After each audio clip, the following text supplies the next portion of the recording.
Bro, I'm gonna say this right now. Okay. All right. These rumors um are coming out every day. We're hearing another rumor, and I'm just wondering: is a player in the building spilling the beans? Is a player spilling the beans? Why is our head coach being reported as a doofus, a guy who can't control his? So, if this is true, let's say Derek Gunn's sources. Do I think Derek Gunn is really reliable? Do I think that he says everything that actually happens? No. And we got to take it with a grain of salt because we don't know what's in that building. We don't know what happened. But we did see Nick Sirianni yell at players. We did see players screaming at him. We did see a dysfunctional locker room last year. Okay. But why are people, why are players going to Derek Gunn? Why aren't they going to the front office? You know, everybody wants to point the finger at A.J. Brown. They want to point the finger at Jalen Hurts, but I don't think it's them. A.J. Brown defended Nick Sirianni. So who is saying this? Who's spilling the beans? Now, it's hilarious that our owner, or wonderful owner, Jeffrey Lurie, decides to bring a guy back, if this is true, who can't control his anger, who needs an anger management / security guard, a Big Dom. So Big Dom is now his security guard / anger management therapist / behaviorist because he can't control his anger. Why is he a head coach then? Why? He's not really a head coach anyway because he can't call plays at all. But now he can't control his anger and he's starting fights with, and this is what's cool to Derek Gunn. He's starting fights with players and he's starting fights with coaches. If this is true, this doesn't make me confident. If I'm a player, why would I want to believe in a coach who can't control his own anger? Like, this is a 43-year-old grown man acting like a small child. This is what we're getting reports of. Our coach is running around here, and he sounds like a Chip Kelly. Then you got to go, dude. I would put more confidence in Kellen Moore to get me back to a Super Bowl than Nick. Because if this is a guy who's toxic, and the players don't like him, or, you know, now Fletch Cox did come out and say that, you know, he respects Nick. But we don't know if Fletch Cox going to be back. This is a new year. Everything changes. Guys don't be here that long. You can't have a coach who sounds like a prick. Now, I will say this, right? We're not going to act like Nick Sirianni's not a douche, right? We know from the beginning he was a douche. But when you're a douche and you're winning, then okay, you can be the biggest douche you want when you're winning. But when you're not winning, it gets old. Who is saying this to Derek Gunn? It's not a coach who's saying this. Derek Gunn is not going to the locker room and hearing this. This is a player that's talking to him. And if this player doesn't feel like Nick Sirianni is the guy, then he can't be here. Because Nick Sirianni, unless I hear something else, isn't going nowhere. So whoever it is, you got to get him up out the building. I said this all from the beginning. I don't care how good you are, good player you are. One thing I don't like is when players talk to media reports, especially when the media is not on your side. He's not on your side. He's not helping you. Because if you were helping yourself, you would go to that coach. Or if you had an issue, you would have said something to Jeffrey Lurie. And I got to think it's either Darius Slay, because he's the most vocal dude out there making podcasts and talking stuff about how good he was. Or it got to be someone in the building that we don't know nothing about. Then we hear that Jalen Hurts, and again, we got to take this with a grain of salt. Do I think that this is all true? No. Do I think that some of it is true? Yes.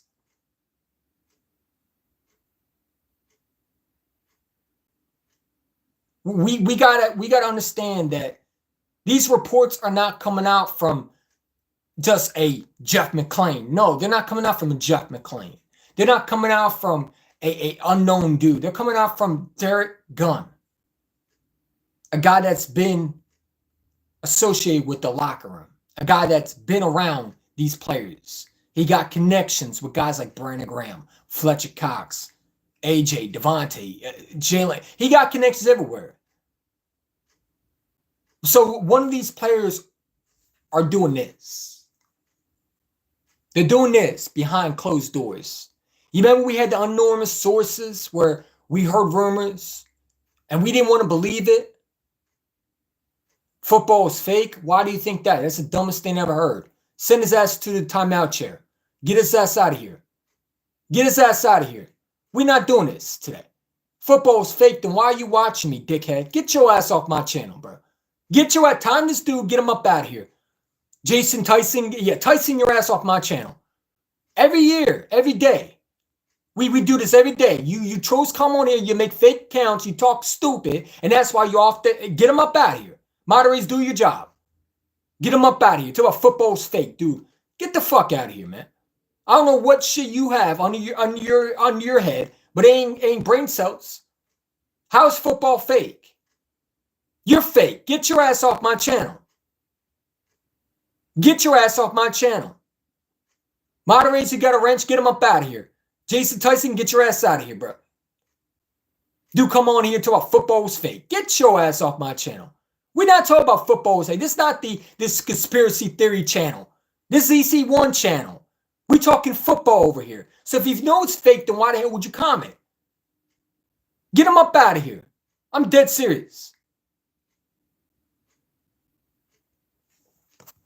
Yeah, get your ass out of here, bro. You know what I'm saying? Over here, talking crazy. Get your ass off my channel, bro. We're not talking about that. We didn't ask for your comment. We talked about Nick Sirianni, and here comes your goofy ass over here making a comment. Has nothing to do with it. Get your clown ass off my channel. Moderators, if you have a wrench, get them up. Get these trolls out of here. We over here talking football. You over here talking, well, football's fake. It's rigged. No one asked that. And if it's rigged, then why do you watch me? Why are you even commenting? Why are you even talking about a football channel? I mean, why are you talking about it, something that is a football channel? That makes no sense. Now look at you. Now you really rigged in the timeout chair. Who asked you? Football's not fake. Actually, I played it. It's not fake at all. We really do get hurt in this business.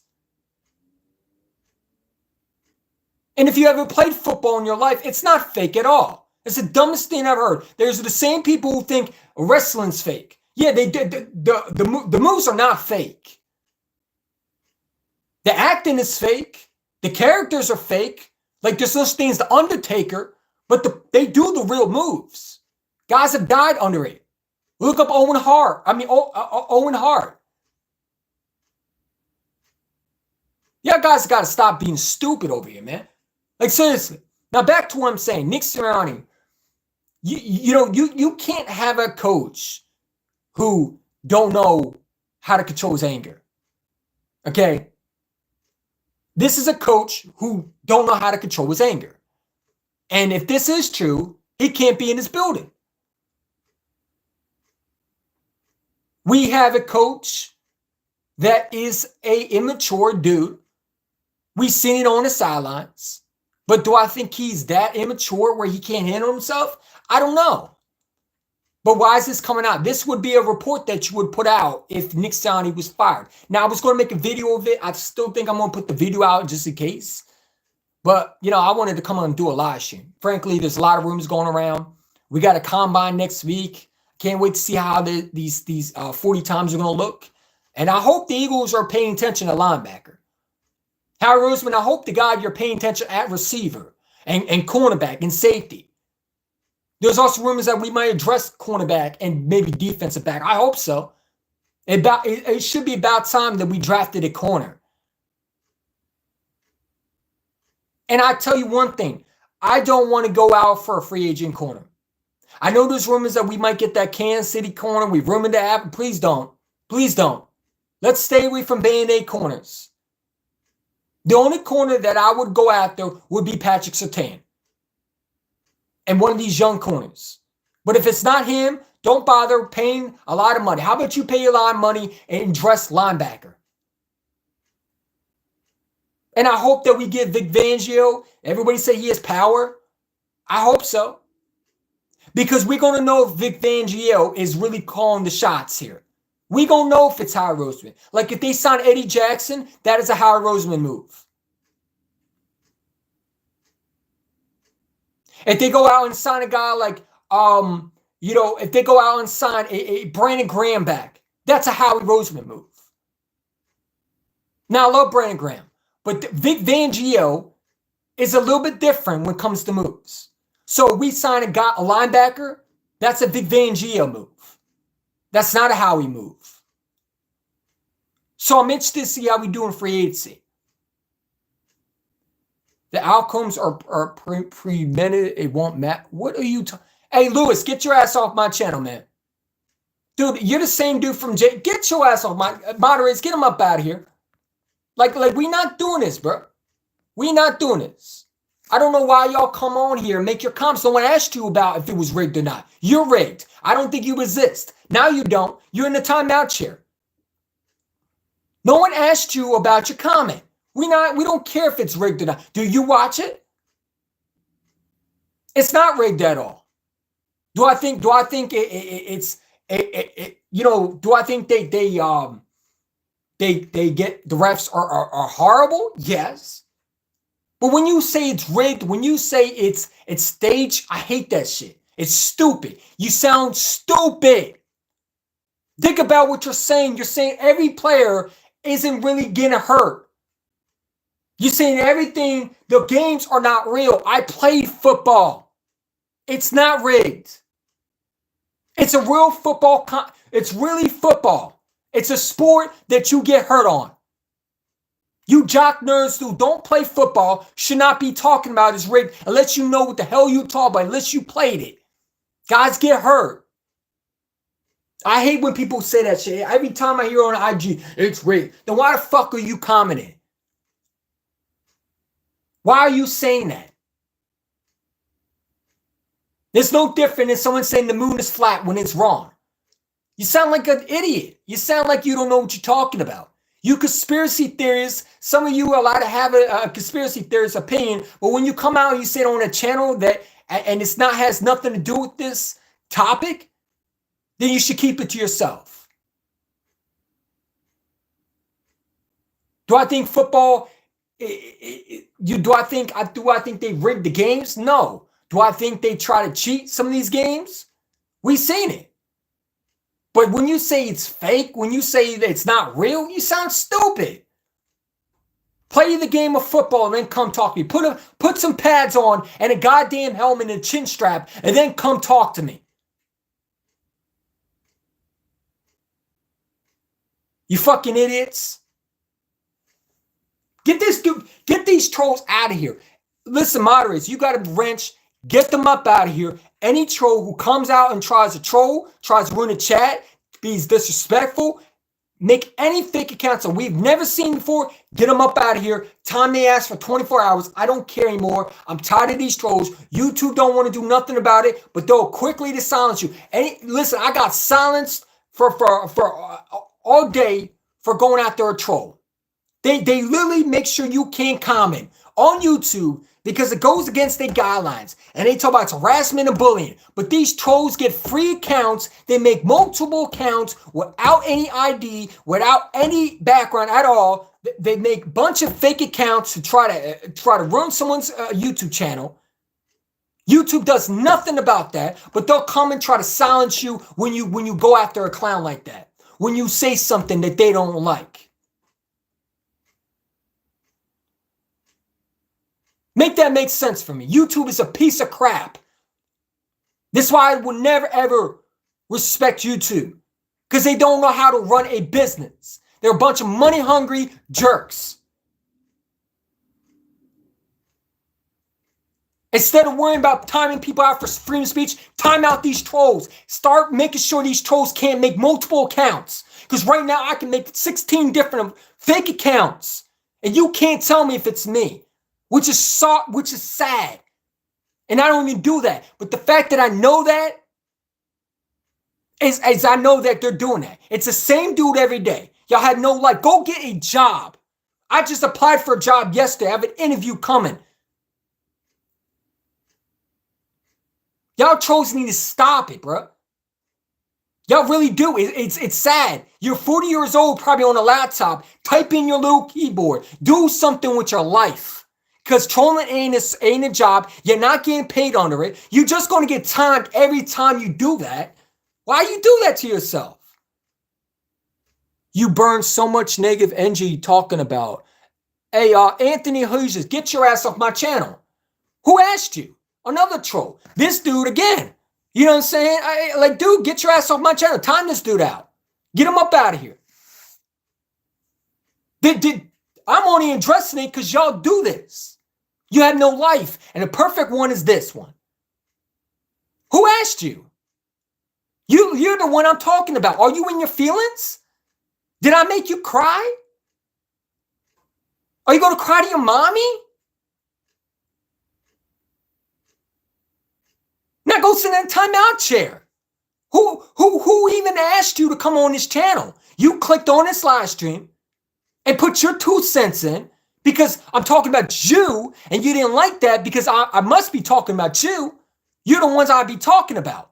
The no-like trolls who YouTube allows, but I get timed out for a freedom of speech. I get timed out for saying something that they don't like. If I go after a troll or I call him a clown or I call him a bitch or anything like that, they'll time me out and they'll flag my channel. They'll do anything they can to try to disrupt what I had going on, but they won't get rid of these fake accounts, these 4 to 5, 6 different accounts. Or YouTube won't go back and do a background check and see if they're the same accounts and limited their accounts so they can't continue to make fake accounts. They won't do none of that, but they'll silence people for having an opinion. They'll silence certain words because it's hurtful and bullying. Get the hell out of here. You know what I'm saying? It's ridiculous, bro. It's sad, and it's not cool, really. It's not. But this is YouTube. This is what we live in. We live in a world where trolls run the YouTube streams, huh? And that's cool. I got a timeout chair for them. I don't mind putting them in timeout. And I'll put them out for 24 hours so you will never come back on my channel again. Just admit this is fake. What's fake? You? Get them up out of here. That's right. You're fake. Get your ass out of here. That's right. You're fake. Yeah, you're right. I admit you're fake. Get your ass off my channel. Who asked you? I'm fake, but I'm on here with my face showing. You're fake. Your account is fake. You have no life. That's fake. You're 40 years old and you're trolling. That's really fake. You're fake. Your whole channel's fake, clown.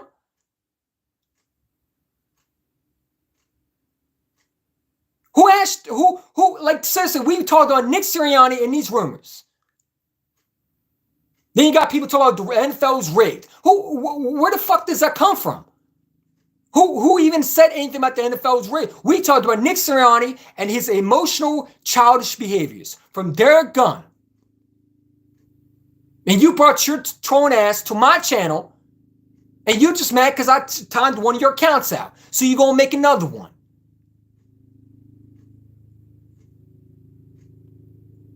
Like this dude, N.O. Dos Dance. What's your favorite car? My favorite car is the Honda Civic. Get your ass off my channel. Get him up out of here. That's my favorite car. The back seat, where you belong. Sit in the damn back seat with the car seat.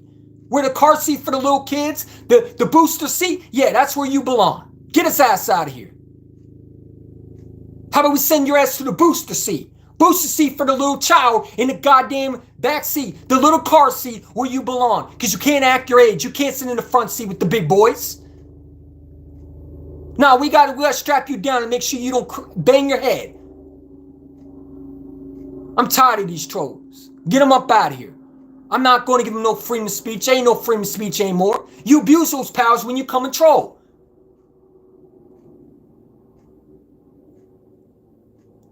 Now, Nick Sirianni, back to what we were talking about. Before these trolls interrupted, before they had no life coming in and telling me stuff that had nothing to do with it, Nick Sirianni is reportedly being known as a guy who can't control his anger. Big Dom, the security guard, who was suspended for the regular season, which was absolutely asinine, was supposedly controlling Nick Sirianni's anger and his emotions. When he wasn't there, Nick Sirianni is supposed to get in fights with coaches and / players. Now, if this is true, why is he in this building? Why is Jeffrey Lurie giving him another? Because honestly, if you're in a regular job and you do this, you're fired. You're out of here. You can't have a guy that's disgruntled that is distracting a workplace. You're fired. That's not a guy that you want or an employee that you want to hire that can't handle a business without getting upset and start going after your coworkers. You don't want a guy like that you want to call an employee. You're fired if it's a regular workplace. Now, why is Nick Sirianni still in the building? Because he really can't call. What does Nick Sirianni do? People say it's not true. We've seen it on the sidelines of him going after players. But my thing is, why is this coming out now? And we're not going to act like Derek Gunn is not a reliable source. He is. Do I think he stretched the truth a little bit? Yes. Because Howie Roseman and Jeff Lurie didn't have a problem enough to keep him in the building. So either someone is saying something that's not true, or Jeffrey Lurie and Howard Roseman don't care about what coach is in the building, or probably didn't hear about this. Which I think they did, because they talked with them for an hour. Jeffrey Lurie was so intrigued about Nick. He was so intrigued. They said that he made them smile. I don't know what the hell they made him smile for. What did he say? You know what I'm saying? Jeffrey Lurie was so happy and impressed with Nick Sirianni that they kept him in the building. So something is going behind the scenes. Either a player is talking just now, or it's coming out that they're talking to Derek Gunn, because it makes no sense, because this would be a report that you would put out if a coach is fired, if he's no longer out in the building. Because I would think this report would come out and Nick Sirianni wasn't here anymore. And then there's reports from Derek Gunn. And again, you got to take it with a grain of salt. Do I think it's all true? No. But I do think some of it is true. That when Jalen Hurts got his contract, he had a hard job on, being the leader that they want him to be. Pretty much, it was in a different direction, that he had more pressure on him. And of course, when you get paid as a quarterback, you're going to have a lot of pressure on you. You're going to have more blame on you. When things go wrong, you're the first one to look at. You're that leader. You're that engine that goes. But I'll say this again. If anybody blames Jalen Hurts for this season that we saw last year, you weren't watching the games. Do I think Jalen Hurts was perfect? Do I think he was making some smart throws? I think that he did what the coaches were asking him to do. You don't have a real offense coordinator. You got a quarterback coach / offense coordinator, was promoted to offense coordinator, who really wasn't the play caller, because Nick Sirianni was. And there was rumors in the beginning of the season that they didn't get along. I said this from week 1, that there was something off with this team.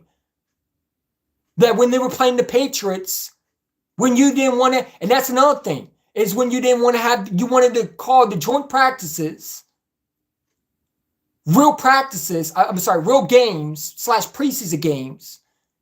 You count them as preseason games because the joint practices are so much like that when they're not. So they weren't really in shape from that. They weren't really hitting. That's why I believe in old school philosophy that you hit. I don't like this joint practices. I believe in playing players in preseason. And if you want to play from one seed, that's fine, but at least get their feet wet. There's a lot of things that need to happen next offseason. Enough with the joint practices. I don't want to see that ever again. Number two, if Nick Sirianni's in this building, he better clear these rumors up real quick. Because there's going to be a lot of questions about his personality. And rightfully so. You're the damn head coach. And you're coming out and saying that you're an immature, spoiled brat who can't handle himself and needs a special one-on-one security guard / anger management counselor / therapist / behavioralist, whatever the saying is, where he needs to help you manage your anger. Then you shouldn't be a head coach, or you need to go to anger management and get that anger out your system, because it's a football league. And yes, coaches get frustrated, but when you're fighting with players, when you're fighting with coaches, that's not a thing that we need. Okay? We're so worried about A.J. Brown and his supposedly diva mentality when he's not the diva. Nick Sirianni really is. Because what is a diva? What is a diva? What do you call a diva? A guy that's a distraction, right? A guy that no one likes who's around, right? We call guys cancer, players cancer. But this coach sounds like a cancer. This coach sounds like no one likes him. And there's reports coming out. It's not just this report, but players have said stuff about him. When your players are not listening to you. And it showed on the field that they didn't listen to you. So who really is a diva and cancer? I think the head coach is. We can't argue the facts. We've seen it on the sidelines of the coach yelling at players, of this coach being arrogant when we're barely winning our games. The Kansas City Chiefs game, our coach shouldn't be acting like a complete brat. You barely beat the Kansas City Chiefs. You were lucky that pass was caught. Was dropped. Now, last year in 2020, not last year, but when we went to the Super Bowl, that year, when we were winning games, you can be the arrogant prick all you want. Because we didn't know at the time that you weren't the guy that was calling plays. But now we do. Because we thought you were the genius behind the play calling. We thought at least you would know how to call plays. Then it comes out Shane Steichen was the genius. And it gets old. When you're not winning, when you're the cocky, arrogant, prima donna, cancer head coach, who thinks he knows it all when you really don't, who thinks he can call plays when you don't know how to call plays to save your life, and you're not willing to change your play calling. You're frustrating guys on the sidelines, and then you're on a press conference and you look like a guy that don't know what the hell's going on. Like watching his press conference after the season, why is he still in the building? And then this comes out, and you want to know what's so crazy about it? Is this report, I think, would have came out even faster if Nick was fired. So, this report to me was a report that was one of those reports that we expected. Because this report, I don't think is new. I think this is a report that was supposed to come out when Nick was fired. When the Jeffrey Lurie and Howard Rosen were supposed to pull the plug and go get a new coach, because this report that Derek Gunn is reporting of him acting like a child, of him acting like a lost cause, a guy that doesn't know how to operate a team without being frustrated, a guy that can't control his emotions, can't control his actions, and step up and be the leader. Instead, he's throwing a tantrum like a goddamn 2-year-old. Dude, I'm telling you, it's not too late to fire the coach now. Because I think Kellen Moore can definitely take over the coach job. I've been saying all along, I think Kellen Moore is going to be the Eagles head coach. I think that's why the Eagles didn't fire Nick, because they believed Kellen Moore was the guy. Remember, they almost hired him before Nick. He was in for an interview. And you want to talk about a guy that's offensive mind? He is. And I'm going to tell you like this. If Kellen Moore comes out and he starts calling good plays, even if Nick Sirianni goes to the Super Bowl and wins one, I'm keeping Kellen Moore. Because I don't like this. This is a report that you don't want to see. Now again, we can take it with a grain of salt. Do I think every report is true? No. But Derek Gunn is reliable. Derek Gunn has some sources. Do I think it's all true? I don't know. But when I watch Nick Sirianni on the sidelines, I do think it's true. Because the proof was on the field. The proof was on the TV screen. Your immaturity showed on the TV screen. You were getting in fights with players. You were getting in fights with coaches. We seen it on the TV screen. When you were watching the games, you saw Nick act like a jackass.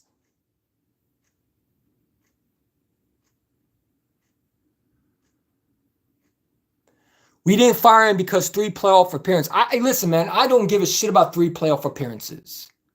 I care about championships. I don't care. Listen, 3 playoff appearances, that's what Kyle Shanahan is for. 3 playoff appearances and 2 Super Bowl losses. Who cares? Who cares? And the only reason why he made those 3 playoff appearances is because he is a number 1 quarterback, one of the top quarterbacks in the NFL, who Chris Sims, by the way, is a jackass idiot who don't know football, calling my quarterback overrated. And then you got people in 9-4, that's another thing. I blocked them today. I blocked everything about 9-4 and WIP. I'm done with them. I blocked everything about them. I can't deal with it. When you're sitting there and actually thinking Chris Sims is something, oh, do you think Chris Sims is right? What? Man, just go ahead and just go ahead and say you don't know football, man. Like, do you understand Jalen Hurts is the reason why we were in the playoffs for the last 3 years? Let's go back to 2021. Let's go back when they first hired Nick Sirianni. When we first started with the slow start. And who got us there? With no weapons. Right? The all-star team, right? You know what I'm saying? But meanwhile, some quarterbacks literally have receivers joining their team as they first get drafted. And Jalen Hurts didn't have that. Jalen Hurts, in his first year as a starter, had Jalen Reagor and a rookie Devontae Smith, who they didn't use as a number 1 receiver. It was really Jalen Reagor who they were using as a number 1 receiver, and Quez Watkins. Bums. Oh, by the way, you can't forget the J.J. Arcega-Whiteside. And then in the second year, you go out and get an A.J. Brown because Jalen Reagor didn't contribute. We don't got to go to history. We know who was getting us to the playoffs. It wasn't Nick Sirianni. Because if Nick Sirianni was such a good head coach, he should be able to get Mitchell at least to winning games. And we saw without Jalen Hurts, we weren't winning games. See, that's what people don't understand. Mitchell wasn't winning games under Nick Sirianni. You remember how many times we were losing games under him? That he couldn't adjust to Mitchell's strengths? Let's really think about it. That's why I get so frustrated and so angry when people come out and say dumb stuff like Chris Sims, who don't know football, who clearly couldn't get a playbook right, who has a talk show, who says stuff like Jalen Hurts is the most overrated player. No, the most overrated player to me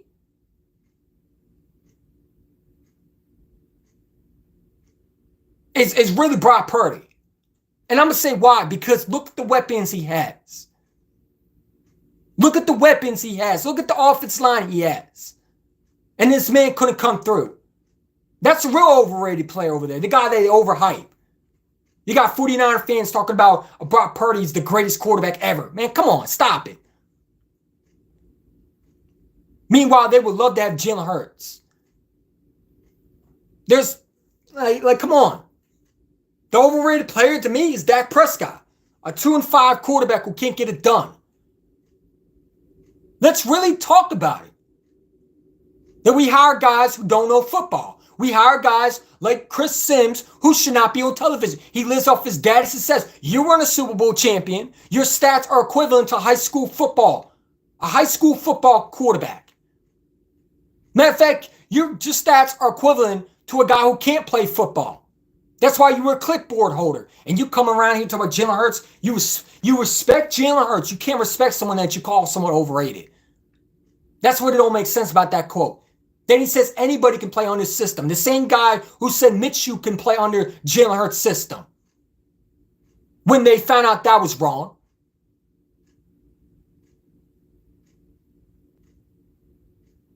The same dude who thought Jalen Hurts couldn't read the defense. Wrong. But there are people out there who think Jalen Hurts can't read the defense. And it's crazy because he showed that. But he's shown many times he's a leader. He beat Josh Allen. Do you understand that Josh Allen, the way he played against us, a lot of other different quarterbacks other than Mahomes would have lost that game? Do you understand that most of those quarterbacks would have lost that game? There's only one other quarterback that could have came back. Two other quarterbacks. And that is Mahomes and Hurts. Because Josh Allen, once he gets a lead like that, you're not winning usually that game. That usually turns out to be a blowout then. And Jalen Hurts bounced back and won the game. He showed many times that he could come back and win games. That's a franchise quarterback to me. Purdy's a game manager, but he's also a bum, man. He's not good. He's not good. Look, everybody want to hype him about the Super Bowl. Everybody want to say he did great in the Super Bowl. He did okay for a game manager. But did he show anything? Did he show that he can be a guy? If you pay Purdy that type of money that Jalen Hurts got, can he do what Jalen Hurts did? You put Brian Johnson in the same system as Purdy with Nick Sirianni. Do you think he can overcome it? No, he wouldn't. He wouldn't look like that. Jalen Hurts has dealt with bad offense coordinators. He's dealt with that. He's dealt with Brian Johnson. Then he had Doug Peterson's Press Taylor. That dude was not a winner.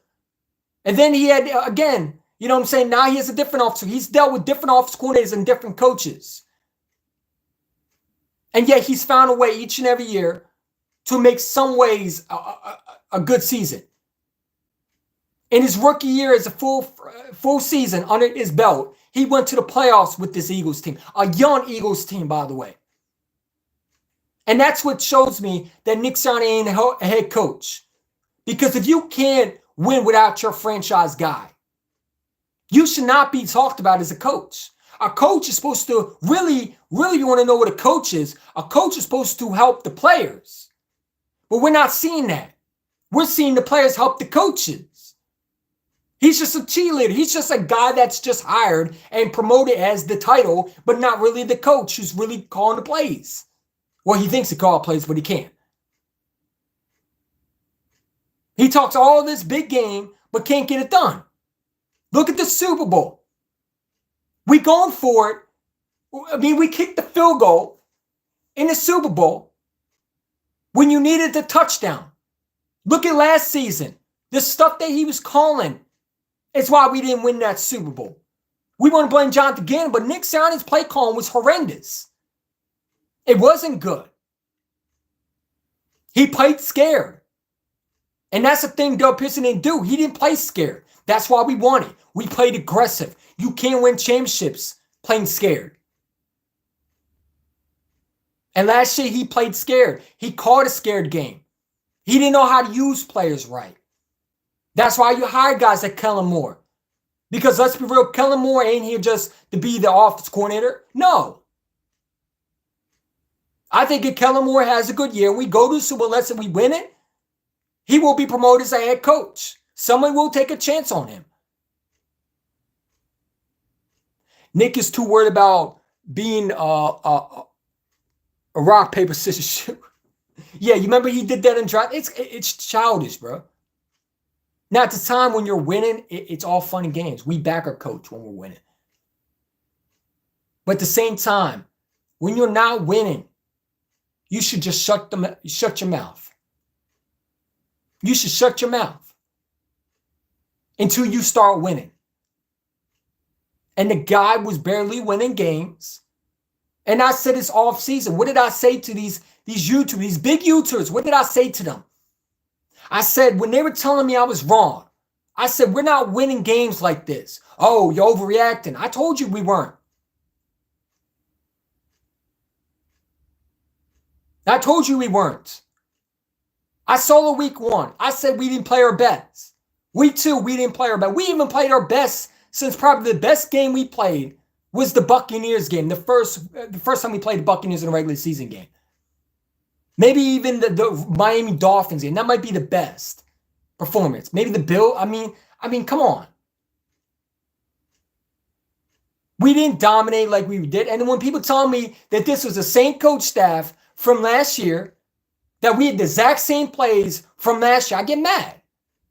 Because anybody with a blind eye who can tell what a football looks like, can tell you what a playbook looks like from last year, this year, it wasn't the same play calling. We didn't have real routes. And there was a lot of things that were happening in this organization. You know what I'm saying? We saw it. Anybody with understanding that there was something wrong, and there's people who get mad at us, real Eagle fans, who understand that there's something wrong and they're not afraid of calling it out. Like we're going after people, like there's content creators actually going after other Eagles YouTubers for being real. I lost friendships with guys when I brought them on my podcast. One of them, I'm not going to say their name because I'm over it, that called me out and called me a fake fan because I told them the truth. When I told you this was going to happen.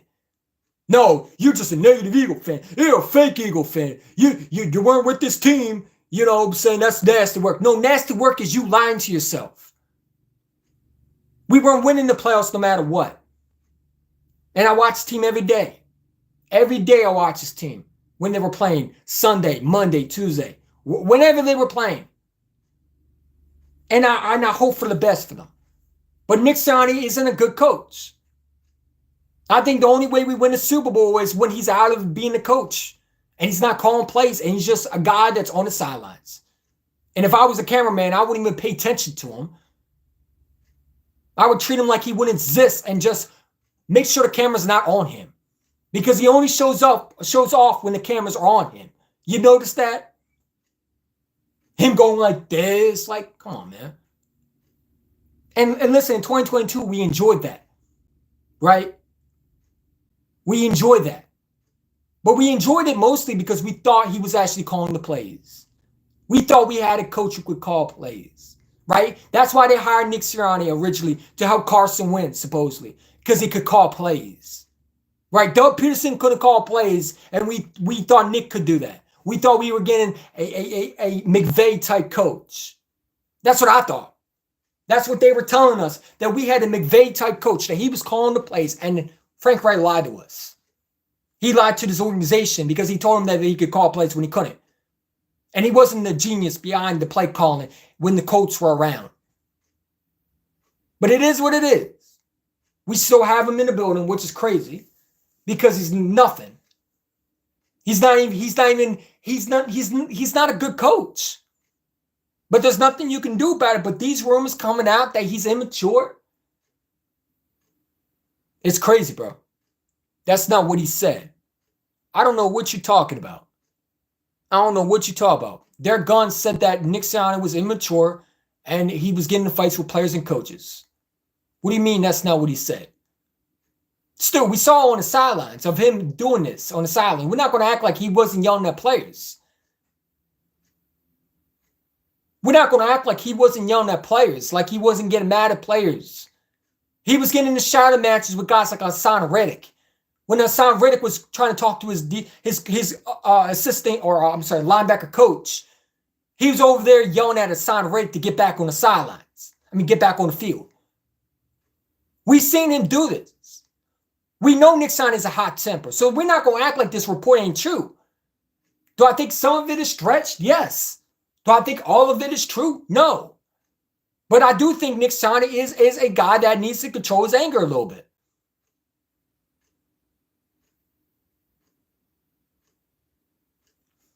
We're not going to act like Nick Sirianni isn't this. We're not going to act like he didn't have an attitude. We seen it on the games. We watched them yell at players. We seen it. Devontae Smith was getting irritated with Nick. You seen every player roll their eyes. I saw my franchise quarterback, whatever you want to say that he didn't do, stuck his middle finger at the television. I don't care what anybody says, well, dislocated. You don't fake this from this. He was sticking his middle finger, which probably that's why the report's coming out that he needs to show most, he needs to be more, I don't know, more of a leader and a spokesman. Whatever they say, which is bullcrap, because he don't need to do a damn thing. He needs to worry about just playing good. Nick Sirianni needs to be more of a leader and grow the hell up and stop acting like an immature, spoiled little son of brat. Hal Roseman needs to be a leader and start putting his big boy pants on, growing some balls, and going out and make some trades that are going to help this team win a championship and draft the keys, these players that we need, like linebacker, cornerback, safety. Jeffrey Lurie needs to be a leader and hold these coaches, if they're not doing their job, accountable, and holding his GM accountable. That's who needs to be a leader. My quarterback don't need to be a leader. My quarterback's shown many times that he was a leader. Because without him and his leadership, we wouldn't be 10-1. We wouldn't be even in the playoffs. That's the sad truth about it. This coach has been getting free treatment when he's not really doing the work. He's sitting back, laying on the what do you call those pool cots? You know, when you go to the pool and you have these little chairs that you lay back. Yeah, he's laying on one of them when he's not the one really doing the work. My quarterback's in the pool training these other kids how to swim. He's the real leader. He's the lifeguard. He's the one saving lives. This coach is pretending he's the lifeguard. My quarterback's out here putting his body on the line, getting hurt. We seen him on the ground versus the Cowboys game where they were running him to the ground. And he dusted himself back up, went back on that field. So he don't need to be a leader. And I'm tired of people blaming number one. Let's talk about Nick Sirianni and why this guy's incapable of calling plays, right? You're supposed to be the coach. So why are you here? Why are you here? Because honestly, I would just make Kellen Moore the head coach. Hurts is a leader, man. It was apt to get paid. Hurts is no leader. Hey, Max Payne, you're not a leader. Get your ass off my channel. And how's Hurts not a leader? See, this is what I'm talking about. You have no clue what you're saying. Hurts is not a leader. Dude, he went 10-1. He was throwing some footballs on the money. If he wasn't a leader, we don't go to the Super Bowl. That's the dumbest thing I ever heard in my lifetime. You obviously are watching Dan Sileo too much and ESPN. Talk about he's not a leader. What are you talking about? How's he not a leader? When he's really the reason why we were 10-1, knucklehead. Get your facts straight. Because Jalen Hurts was putting up big numbers. He was putting up numbers where two number one receivers had over 1,000 yards. Who was throwing the ball? If he wasn't a leader, he wouldn't give these receivers 1,000 yards a season every year. If he wasn't a leader, he wouldn't be caring about winning. So stop saying that. That's stupid. That makes no sense. This is the problem. This is why I don't take some of y'all seriously. You say dumb shit like that. You're probably not an Eagle fan. You're probably a bitch-ass Cowboy fan with Dak Prescott, who's 2-5. He's not a leader. He's not a leader. That man ain't a leader. Let's really talk about it. My coach ain't a leader. My quarterback ain't a leader? How? That's stupid, man. That's stupid. Get his ass off my channel, man. This is the dumbest thing I ever heard in my lifetime. These are the dumb people that watch ESPN. They're the same ones who listen to Chris Sims. Why are you mad, buddy? Just show up. I just showed up. And I told you show your ass off my channel. I don't know who the fuck you talking to. Why am I mad? Because I hate dumb people. I hate dumb statements. I hate guys who have opinion and have no clue what they're saying. They're just spilling out garbage that they hear on these ESPN talk shows. They listen to Stephen A. Smith and Max Kellerman and Dan Sileo who have no clue what they're saying. That's why I'm mad. Because you don't know what the fuck y'all talking about, and you run around here and make speculations, and you throw in freaking bullcrap statements like Jalen Hurts ain't a leader. Dude, he's such a leader, it's not even funny. Just watch the guy perform. Watch the guy, how every day in the locker room, he's leading his troops out to win. If he wasn't a leader, no one would be playing with him. Every player has said he was a leader. So that's the stupidest statement. That's why you don't know football, and that's why idiots like you get blocked. Now get his ass off my channel. Stupidest statement I ever heard. I don't got time for that shit. Why you mad, buddy? Because dumb people like you exist. That's why. I'm saying dumb trolls. Stu, I can't send you the link, man. It's on YouTube, bro. I could try, but I don't think it's going to be good enough. It's not StreamYard, bro, but I definitely would send you the link. Coward said, we going to the playoffs. He said, we going? I don't give a shit what... Listen, man, I don't listen to public television. I don't listen to ESPN. I don't need someone to tell me what my team is. I watched football for a long time. I don't need it all 22 and then do the breakdown football to me. I can comprehend certain things.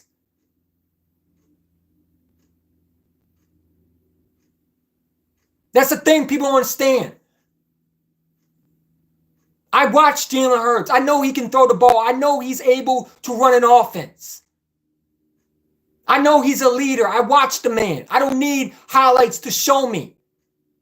I watch the games. Every day I watch the games. Never missed the game last year. Even when I was at work, I was watching the games.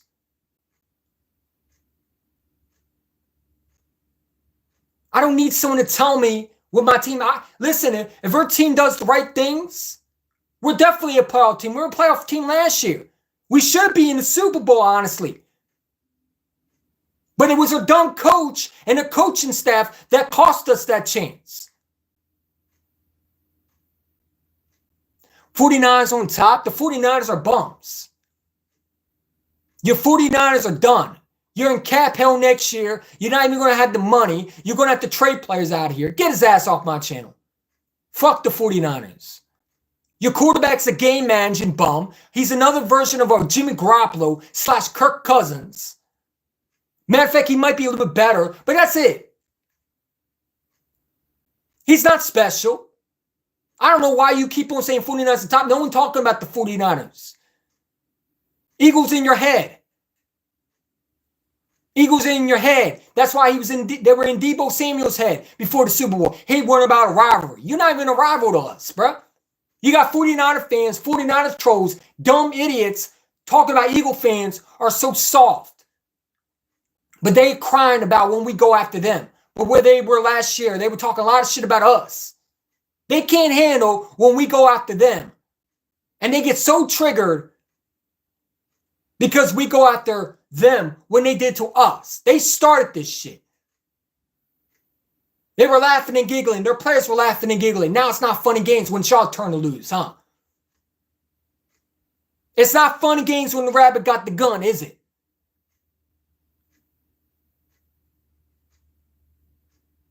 Now y'all crying about how Eagle fans are mean. Shut up.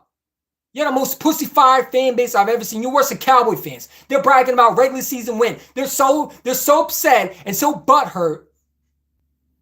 They're talking about the regular season game that mean nothing. Did you go to the Super Bowl with the regular season game? Yeah, you did. You lost. But you know what? I'd rather win in an important game, and that was an NFC Championship game. And that's when we beat your ass in the NFC Championship game. I don't give a shit about the regular season game. Yeah, you blew us out in the regular season game. So what? So what? And what did you do with that? You did nothing with that. You didn't get a celebration. You didn't get an NFC Championship trophy. You didn't get none of that. You got a regular season W. Congratulations. You're no different than Cowboy fans bragging about winning division. Look at us, we win divisions. Dak Prescott, he owns the Eagles. Can't stand these clowns, bro. He's going so mad over football. Hey, Thurland, Wolf, whatever you get, Wolf your ass off my channel. Who the hell is you? Don't worry about what I'm doing. You watch me and you know what I'm up to. That's why they call me Eagle who chant one. Because I'm a champion. When I talk, you listen. Get your ass off my channel. You both lost to the Chiefs. Yeah, but you lost twice. So shut the hell up. And I don't even know who the hell you are. You're probably, who's both? What team are you? A lot of trolls in the comments. It's cool though. You keep promoting my channel. Thank you. Hit that like button, subscribe too while at it. If you want. I don't give a rat's ass if you do or not. Hello, this is English. Do you follow Mike Hawk? Get your ass off my channel. I know what you're trying to say. Get his ass off my channel. Over here trolling. You over there trolling. Get your ass. Now hawk your ass off my channel. Do you follow the timeout chair? Because that's where you belong. Timeout chair, you go. Get your ass off my channel. Time his ass. Ban his ass. Send his ass to the timeout chair. Ban his dog, his rabbit, his squirrel, everything about him. Get him the fuck off my channel. Over here being nasty. Get your disgusting, vulgar ass off my channel. Over here trying to be nasty. You know what I'm saying? Damn, squirrel too, bro. Yeah, all the squirrels. Yep, get them off the channel. Cry, Eagles, cry. That's cool. Get your ass off my channel now. What's your favorite channel? EC1 football. I got a lot, man. I respect I respect a lot of Eagle content creators. I do. I have no issue with them. I don't have any issue with them. They cool. You know what I'm saying? I don't have any issue with them. They're all Eagles content creators are great. They got different opinions. I don't subscribe to a lot of them, but I watch them. I'm really starting to unsubscribe for some of them because not all of them, but some of them because they come out with just the same shit, mostly because I just want to get away from football. But again, I can't get away from football because, that's in my DNA. And when the Orioles season starts, I'll be talking about the Baltimore Orioles too because I got links to watch them now. And as baseball season's coming along, I'll be on baseball, But, we got the combine next week. Is the combine next week? I think it is. I'm excited to see the combine. I'm interested to see it with the 40 times. It's going to be fun. You know what I'm saying? Sorry, I met what your favorite team is won. You already know my favorite team, Eagles. I got the hat. You know what I'm saying? See? I don't know if you can see it. Can you see that? It's backwards. There you go. You know what I'm saying?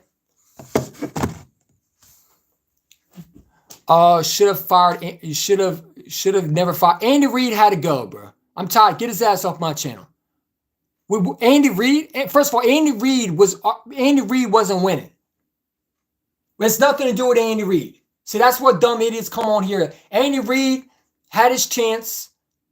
I'm not a fan of Andy Reid, never was. There's a lot of people a fan of Andy Reid, but yeah, we should have fired Andy Reid. Andy Reid had plenty of time.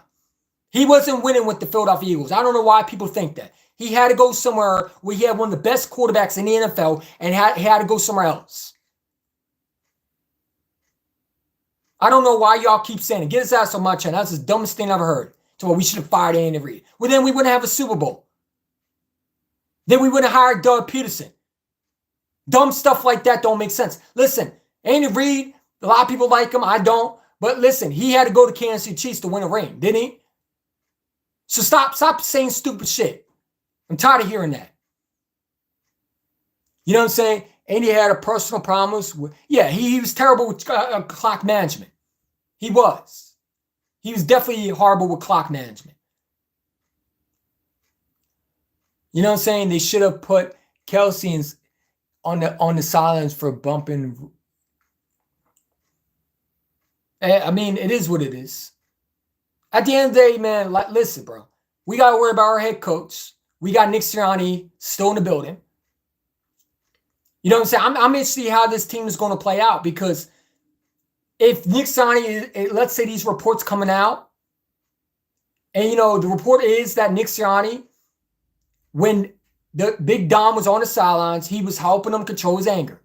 When he was suspended, Nick Sirianni was starting fights, and he was causing problems in the locker room. That's what they were saying. And then that Jalen Hurts had pressure when he got paid with his contract, he had more expectations and he couldn't handle it. Now, I don't think that's true. I think he was getting upset. But you got to take it with a grain of salt. Not all reports are true. But Derek Gunn's very reliable, and I'm going to trust the source unless he lies to me. You know what I'm saying? Can you say hi to my friend? No, I can't.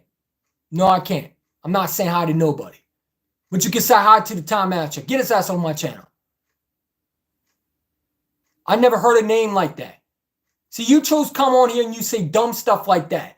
What are you trying to say? You say, Nick, what? Get your ass off my channel. Girl, your ass off my channel. East One, didn't you know you were? I didn't know you were a Warriors fan. I've been a Warriors fan for a while, bro. I heard Andy Reid, but I don't know who that guy is. Warrior own knowledge, get your ass off my channel too. Like, these trolls come in and they try to ruin the chat, but it's cool. It is what it is. We're not going to allow them to ruin the chat. They're just going to get times. Each and every time you get on my channel and you say dumb stuff, you're just going to be in a timeout chair. We putting you ass in a timeout chair. You play with my moderators, you're going to get burnt each and every time. We over here trying to talk football, and you over here trying to be a nuisance. We gonna time your ass out and send your ass to a timeout chair. We gonna ban you for generations. Your mom's parents, your dad's parents, everybody's getting banned.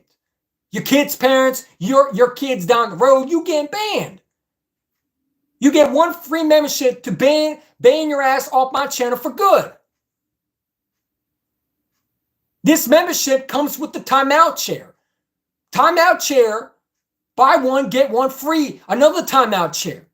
We got 2 timeout chairs for the price of saying dumb stuff like trolls. We giving out free timeout chairs just for y'all. How dare you kick out? I'll kick you out too. Get your ass off my channel. Who the hell you are? Saddle your ass off my channel. Saddle off the horse you go. Get your ass off my channel. So how dare what? He was a troll. I got rid of him. I timed him out. And you're a troll too. Get your ass off my channel. You can go join with him. Matter of fact, the timeout chair, we're going to put you together. You, the timeout chair couple. The timeout chair lovebirds. That's what you are.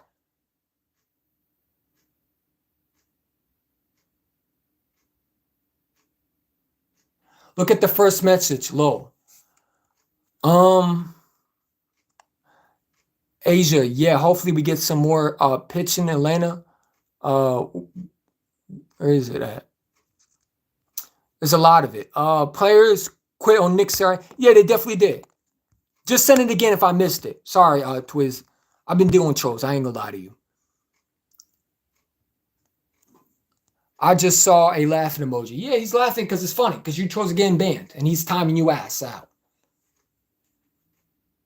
Bobby Murphy, what's up, man? What's up, dude?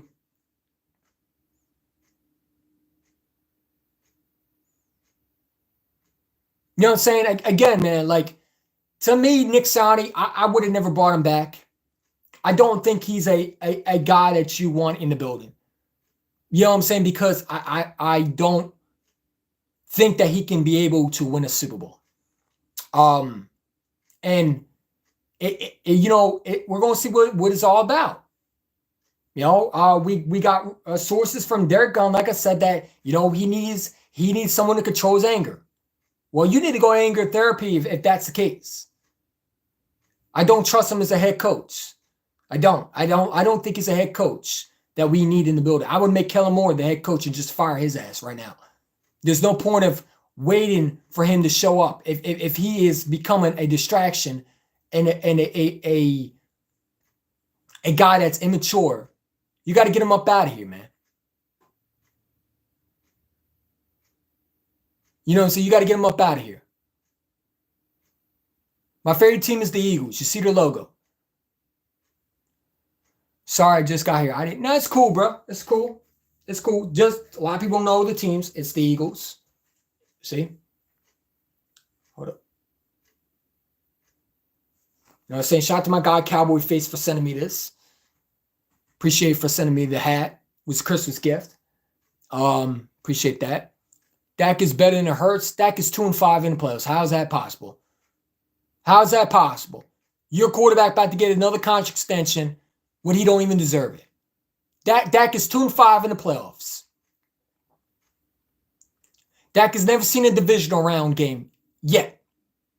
No, matter of fact, he did see a divisional game. He just never got past it.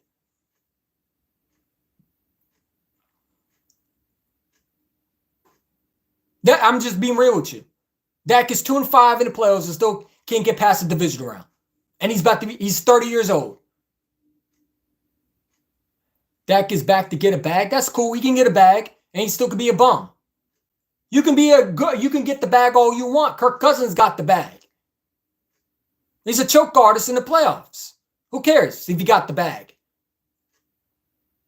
Listen, the Cowboys should not pay him. If I was the Dallas Cowboys, honestly, if I was smart, I would go and get Justin Fields. I would trade Dak Prescott to the Bears and maybe a late rounder, first rounder or something like that for Justin Fields. And I would start him as my quarterback because I got weapons around Justin Fields. That's what I would do. He's young. And that's what you need. You need a freaking quarterback. And if you want to compete with guys like Jalen Hurts, you need a quarterback that can extend plays, that can be able to be a leader. Because I don't think Trey Lance is the guy. I don't know why the hell they would trade for him, honestly. He's a bum. He's an injury-prone North Dakota product. He's a reason why the 49ers got rid of him. He's a bum. That's what I'd do. That's it. If I was Jerry Jones, that's what I would do. But I'm not Jerry Jones. I'm the smart. Because I would definitely trade Dak Prescott for Justin Fields. That's what I would do. I would trade him for Justin Fields. If the Bears are interested in trading Justin Fields, if I was the Cowboys, I'll be the first one to try to grab him. Because I look at the talent that I have in Dallas, and I would say, if we're serious about winning the championship, we need one quarterback away from winning it. Let's go out and get a Justin Fields. That's what I would do. But would the Cowboys do it? No, they won't. They'll give Dak another contract, which I really don't care about. If they want to give that 2-5 bum who came and make it past the division round, a guy that lost to the worst team that they probably could ever lose to, and that was the Packers, because what were their seeded was? What was the 7th to 10th? Something like that. Then that's fine. I don't give a shit about them. But if I was the Dallas Cowboys, I would trade for Justin Fields. I would trade Dak Prescott. Or I would keep Dak Prescott and just trade for Justin Fields general. I heard Atlanta might want Fields. Well, here's the thing about the Bears, man. This is why the Bears are losers. Because let's say you draft Caleb Williams and he don't work out. Then what do? See, the Bears are dysfunctional. They're dysfunctional.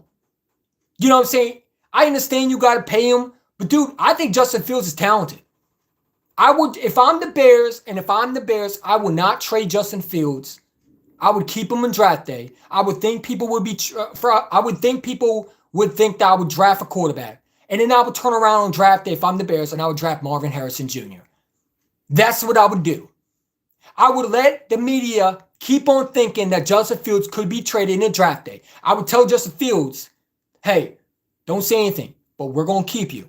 But we're going to let the media think that we're going to trade you. We're going to draft a receiver. We're not going to trade you. But I'm going to let the media keep guessing. That way people can be so shocked. That's what I would do. And if I'm the Bears, I would keep Justin Fields and draft Marvin Harrison Jr. Because you have DJ Moore and Marvin Harrison Jr. Now you would have 2 number 1 receivers. You know what I'm saying? Justin Fields really don't have weapons. His first weapon was DJ Moore. So, I mean, what do you expect them to do? The Bears are dysfunctional. And they trade a 24-year-old, 21-year-old quarterback? That they don't want to win. Because I think Caleb Williams, I think is overhyped. I think it's going to be, I don't think it's going to live up to it. I don't. Especially what team he goes to. If he goes somewhere like the Chicago Bears, he won't last there. He needs to go somewhere where they're a winning program. Like he needs to go somewhere where it's perfect for him. Like New England would be perfect for him.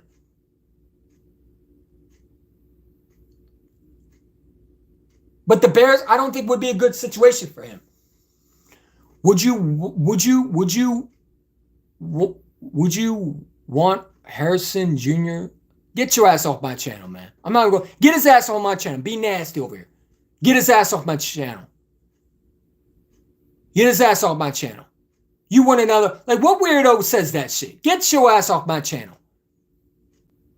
Get his nasty, disgusting, nauseating, vulgar ass off my channel. Get his ass to the timeout chair. Put his ass in the timeout chair. Time out his mom, his dad, his grandma, his rabbit, his dog, everything about him. Get his ass off my channel. Don't let him come back. 24-hour ban, not 2 hours, not 3 hours. Ban his ass for 24 hours. Get his ass off my channel. Come on here being nasty. Over here being nasty. You need to hit the showers. Hit the showers and hit the damn timeout chair. Hit the showers with your nasty, dirty ass. Over here being nasty.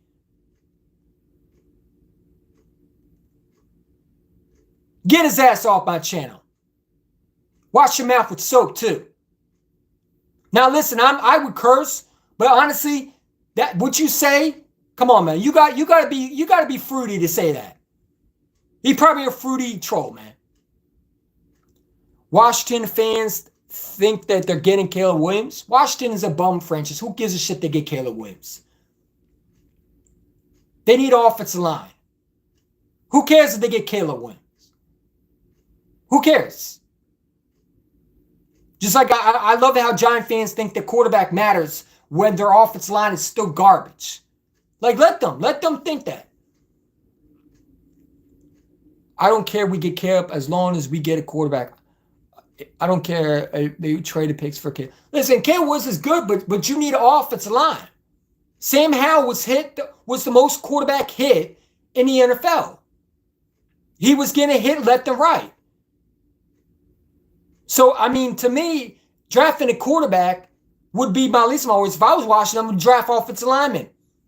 I would build an offensive lineman, give Sam Howell another year, because there's going to be quarterbacks next year that you can draft if he don't work out. You know what I'm saying? You don't want to draft a quarterback when they have no offensive lineman. Then you're going to end up in a situation like an Andrew Luck situation where they have no offensive lineman. You don't want that. So I would draft an offensive lineman. Because if you watch the Eagles and what they're doing, this is why people get so upset. Because they watch other quarterbacks who don't have. See, Howie Roseman and Jeff Stoutland, they go every year, they go at it about offensive linemen. Jeff Stoutland preaches offensive linemen because he knows how important it is to have an offensive lineman.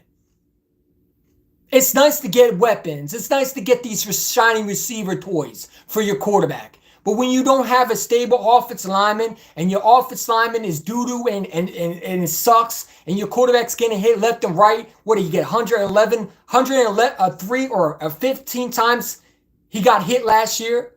No quarterback succeeded under that. No quarterback is seated under that type of pressure. You're going to hear footsteps if you're a quarterback. To me, Caleb Williams would just be another situation. Do I think he helps somewhat? Yeah, he would stem plays. But it won't help when your offensive line is crap. Same with the Giants. They need an offensive lineman. They worried about getting the quarterback. Your quarterback's the least of the worries. You need a stable offensive lineman. That's why teams run into bad things. That's why teams run into problems. Because they worried about getting a shiny quarterback. Because they watch CJ Stroud. But if you watch the Texans, for the last 2 drafts before they drafted a quarterback, they've been building an offensive line around him. Go watch the Texans before they drafted CJ Stroud. They went out and signed quarterbacks and drafted 4th rounders and played them. Because they were building a team for a franchise quarterback. They were getting offensive linemen, their running backs. They were making sure they were stacked. Then they drafted weapons / quarterback when they think their offensive line was good enough to surround the quarterback. You don't draft a quarterback unless your offensive line is secured. And the Giants and the Commanders have one of the worst offensive linemen in football. They're horrible. They're a joke. Okay? Craig Carton is a clown. He's an idiot, man. This is the same dude. I showed you clips on StreamYard where this guy was talking about Dak was going to blow out the Eagles at home. Like, I'm not going to take him seriously. First of all, I don't think he's even relevant to anything. He can't really talk football. He's another idiot. You know what I'm saying? Comes out and says he knows what's going on. You don't know shit about what's going on. You hear from someone else and you already jump to conclusions. The only reason why I trust Derek Gunn is because Derek Gunn has a lot of sources that he's connected with, such as the organization. And when Adam Schefter is not the greatest, but he's reliable somewhat. Except maybe to Tom Brady when he wasn't retired. But Tom Brady was supposed to retire. He just came out of nowhere. I wouldn't put that on him. But, you know, when he's coming out and saying that he talked to the organization, they're saying it's BS. And then you're saying Eagle fans are snowflakes. No, you're just wrong. You're wrong. And you got caught with a lie. You got caught with your pants down trying to dangle a carrot. And you got caught with your pants down. And they pretty much were taking the camera and they were snapping photos of you, looking like an idiot. You got pantsed. And now you're crying about people making fun of you. You're calling Eagle fans soft. What do we have to do anything? We didn't call you wrong. The ESPN insider, the guy who knows probably more things than you did, called you wrong. We didn't do nothing to you. We just looked at Adam Schefter. He supposedly had sources that said you were wrong. You sound like a clown. So when we commented, you want to get mad. You sound like the snowflake over here crying because you were caught, like I said, got caught with your pants down. You got pantsed and you want to cry about it because you're getting called out for being wrong. Because you wanted to clickbait. You wanted to be the main person that can throw out a story and hope that you would actually get the story right. And you got it wrong. You were hoping to be the guy that everybody looks to and say, this guy knows what he's talking about. He got this story right. You wanted some shine and you got nothing but tomatoes thrown at you on the stage. Like, come on, what are we saying, bro? This guy sounded like he was butthurt. Craig Carton doesn't know football. He doesn't know football. No, he don't. But these are the guys they hire. Listen, they won't hire me because I'm too obnoxious. And I know that. They won't hire me because I don't watch my language. They won't hire me because I'm too smart for them. They can't control me like a puppet. They can't control me like a puppet. They can't dangle, carrots like a goddamn bunny, trying to make me like a bunny and hope that, they would ever fund me. You know what I'm saying? They can't bait me. You ain't going to dangle a carrot and put one under the box and hope I go for it. I'm too smart for that. So they hire guys who are brain dead. That's why they hire guys like Dan Sileo. Dan Sileo doesn't know nothing about Philadelphia. That's why I get so frustrated when he sits there and he acts smart for what he is. Chris Sims is a total asswipe. He's a hater. He calling Jalen Hurts overrated. What about Lamar Jackson? What about Josh Allen? Josh Allen is 5-1 in the playoffs. Josh Allen can't get to the Super Bowl. Lamar Jackson can't get to the Super Bowl. They say he needs weapons. He got weapons. They say it's his offensive coordinator. Well, they changed the offensive coordinator and it still didn't matter.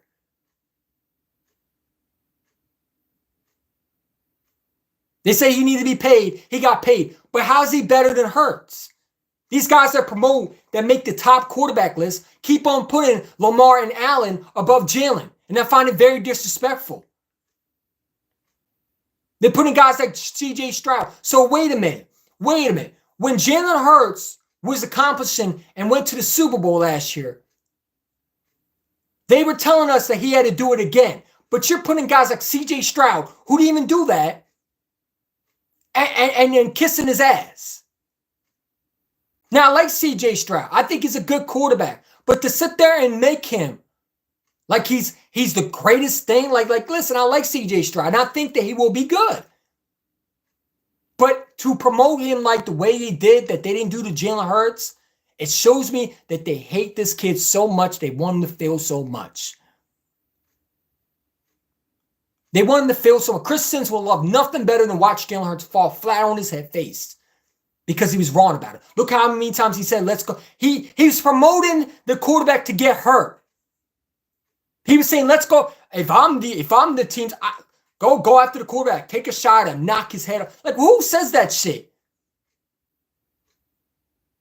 A desperate man says that. A guy that was wrong, that was proven wrong, that sounds like a hater. A guy that has hate in his blood. A guy that should not be on TV. That's who says that. They keep saying that Stephon Diggs wants to play with his brother. Let him play with his brother. He won't go too far. Okay? Cool. Play with your brother. If you want to go, like, to me, I think Josh Allen's better than Dak Prescott. I think he's better than Dak Prescott. Prescott is a bum. Prescott is a playoff bum. He's a regular season good quarterback. He wins regular season games. But when it comes to winning playoff games, he fails at.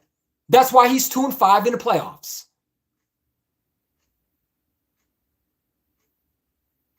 He's 2-5 in the playoffs. And he still can't get past a divisional game. Let him go with his brother. So what? It ain't going to make a difference. What the Stephon Diggs going to do for the Dallas Cowboys? If he wants to play with his brother and be a loser still, go for it. I would rather stay in Buffalo. I'd rather stay in Buffalo, honestly, because you have a better chance of winning the Super Bowl with Josh Allen than you do with Dak Prescott. And that's just being real. Josh Allen is a better quarterback than Dak Prescott.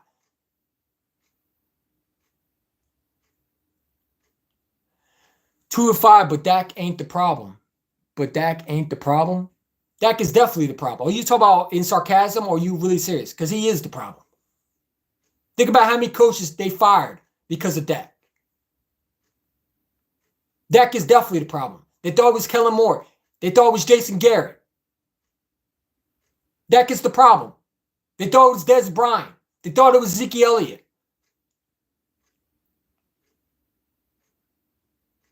They thought it was Amari Cooper. He's definitely the problem. He's a bum.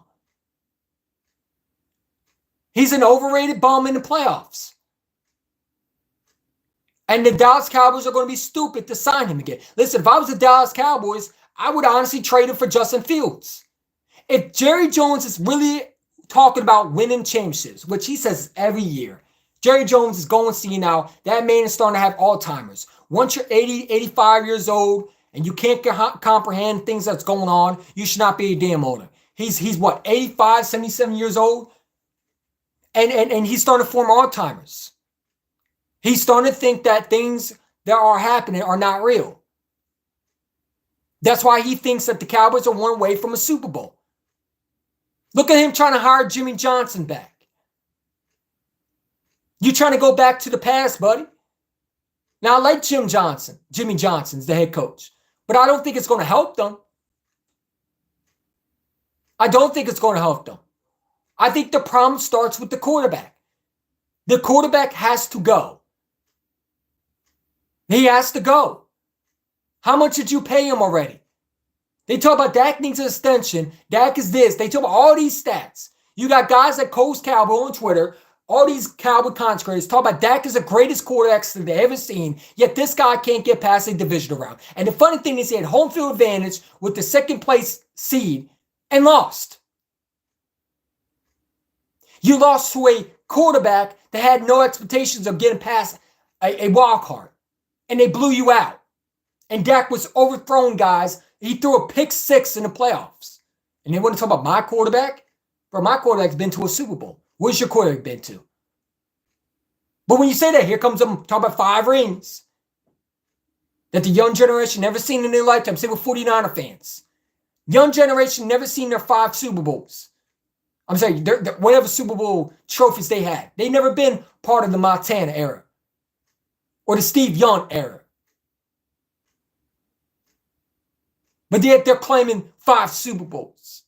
Meanwhile, their team right now is a loser organization.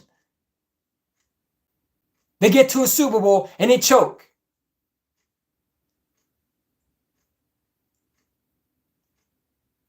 Jerry Jones ain't doing that. Jerry Jones is mentally slow, bro. Jerry Jones is having Alzheimer's. He has Alzheimer's, bro. Listen, man. That man is starting to perform Alzheimer's. He has something wrong with his head, bro. He's getting old in age, and he's starting to lose a grip of reality. That's why he comes out and does things and says the things he says. Cowboys can't afford Stephon. They have to. No, they need. They're going to pay. Listen, the Cowboys are not letting Lamb walk. They would be stupid to let him walk. The Dallas Cowboys will trade Dak Prescott. Listen, one thing about Jerry Jones, he knows talent. He knows talent. But they're not going to let CD. Listen, if they let CD walk, then CD didn't want to be there. They're going to pay Michael. They're going to pay CD Lamb. If I'm the Dallas Cowboys, I would trade for Justin Fields. That's what I would do. Go out and get a young quarterback. Think about who would you be more scared of right now? Would you be scared of a Dak Prescott, a 2-5 quarterback, or would you be scared of a young Justin Fields that would have an offense around him and weapons around him? And a guy that can extend plays. Who would you be more afraid of? I'd be afraid of Justin Fields in Dallas. Because the guy can throw the ball, and he's going to have CeeDee Lamb, Michael Gallup. He's going to have weapons around him. That's who I would be scared of. I wouldn't be scared of a Dak Prescott. They can talk about Dak owns this, Dak owns that. Cool. Who's going to get you to the championship, though? The man is 30 years old. He's 2-5 in the playoffs.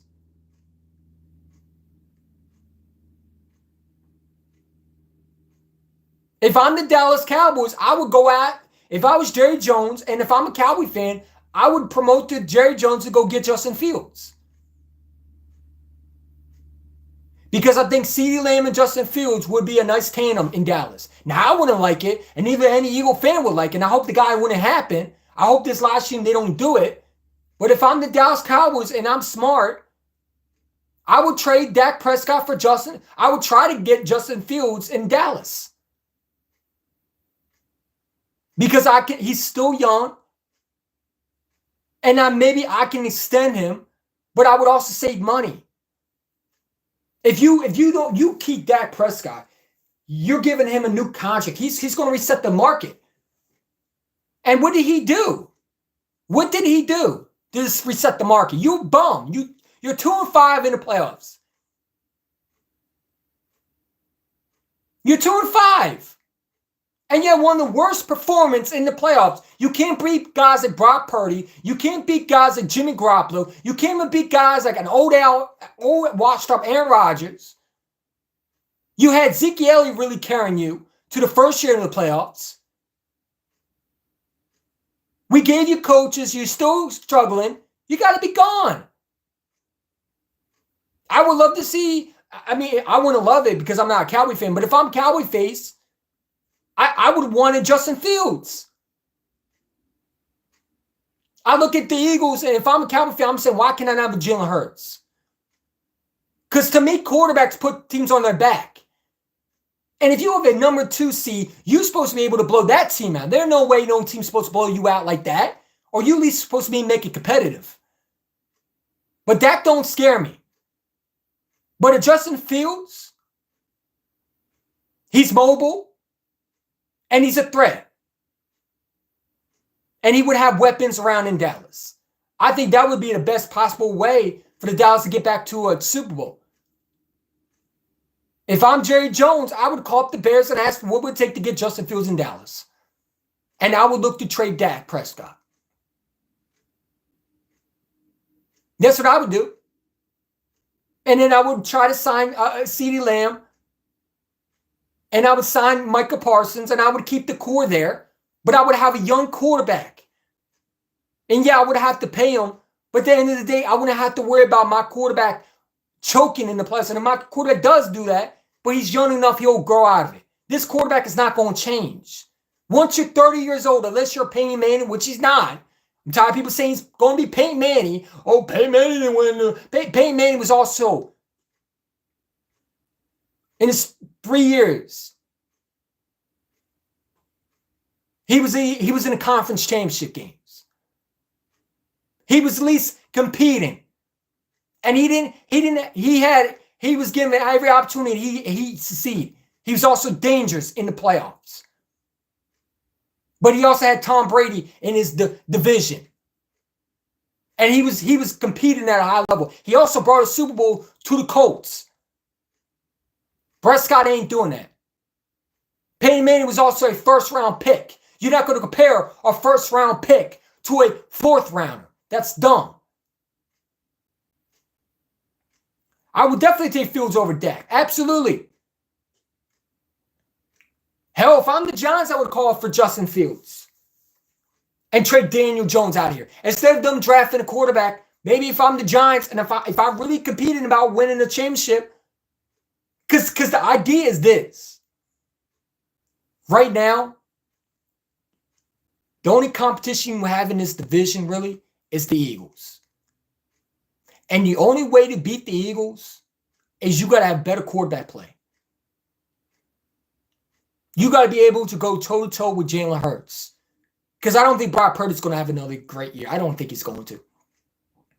I think something's going to shake. Coaches are leaving out of 49ers. And I think Kyle Shanahan is going to fold. I think they're going to have a step back. So I think it's going to be open for another chance for a team like the Eagles or the Giants or the Cowboys to do something. But I don't think Dak Prescott's going to do it.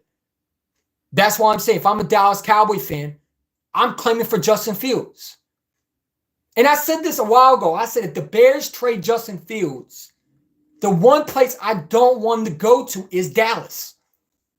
Because that would be a Jerry Jones move right there. Because they're not going to be able to draft a quarterback. They're not high enough to draft one. But they do got first-round picks. And would you, if you're Jerry Jones or Stephen Jones, are you going to pay a quarterback and reset the market? And you got to ask yourself, does Dak Prescott, like everyone talks about Dak deserves money. How? He's 2-5. He's 2-5. If I'm Jimmy Johnson, honestly, I'll put in Jerry Jones here to trade Dak and go get Justin Fields. If you're serious about winning, go get Justin Fields if you're the Dallas Cowboys. Because you would have a young quarterback. But hey, at the end of the day, I hope they keep Dak Prescott. Extend him. Set the market. And watch CeeDee Lamb go. Watch Micah Parsons go. Yeah. Because Micah's going to want to be the highest paid defensive player. He's going to reset the market.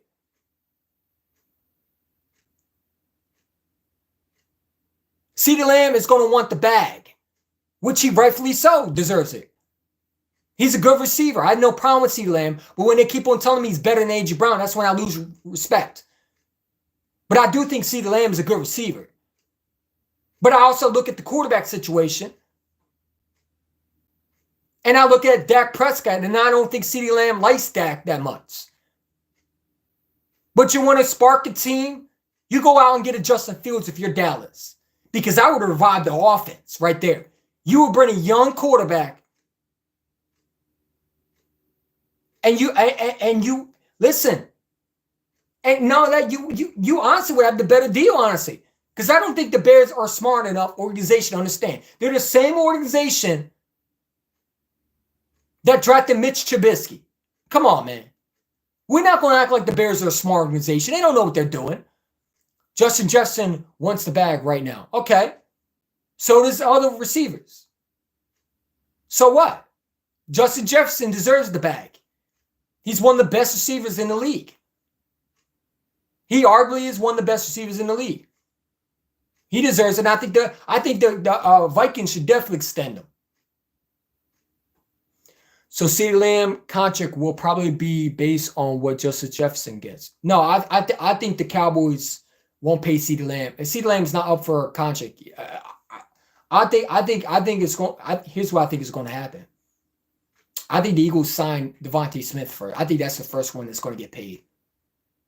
Because if you're the Eagles, are you going to wait until the market is reset? I think the Eagles get an extension done before Justin Jefferson.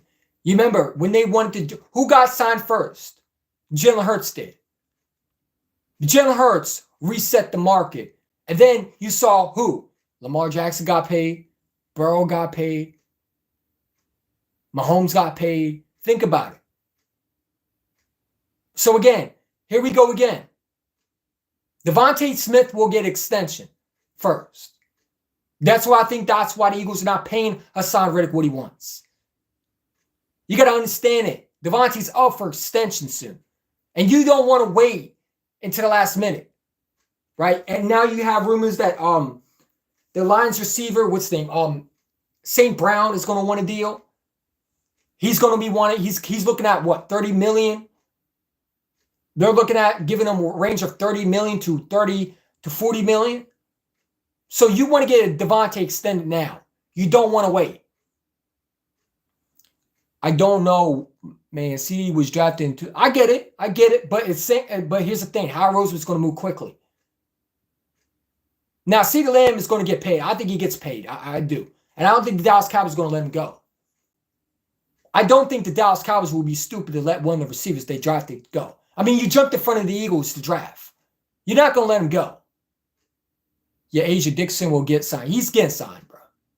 I think Devontae will get extended first. And I think Landon Dixon will get extended. I think Hassan Reddick needs to take. I think Hassan Reddick. I think he's gone, bro. I think if he doesn't get what he wants, I think he's going to hold out. But at the same time, I mean, we'll see. But I can see the Eagles, trading him.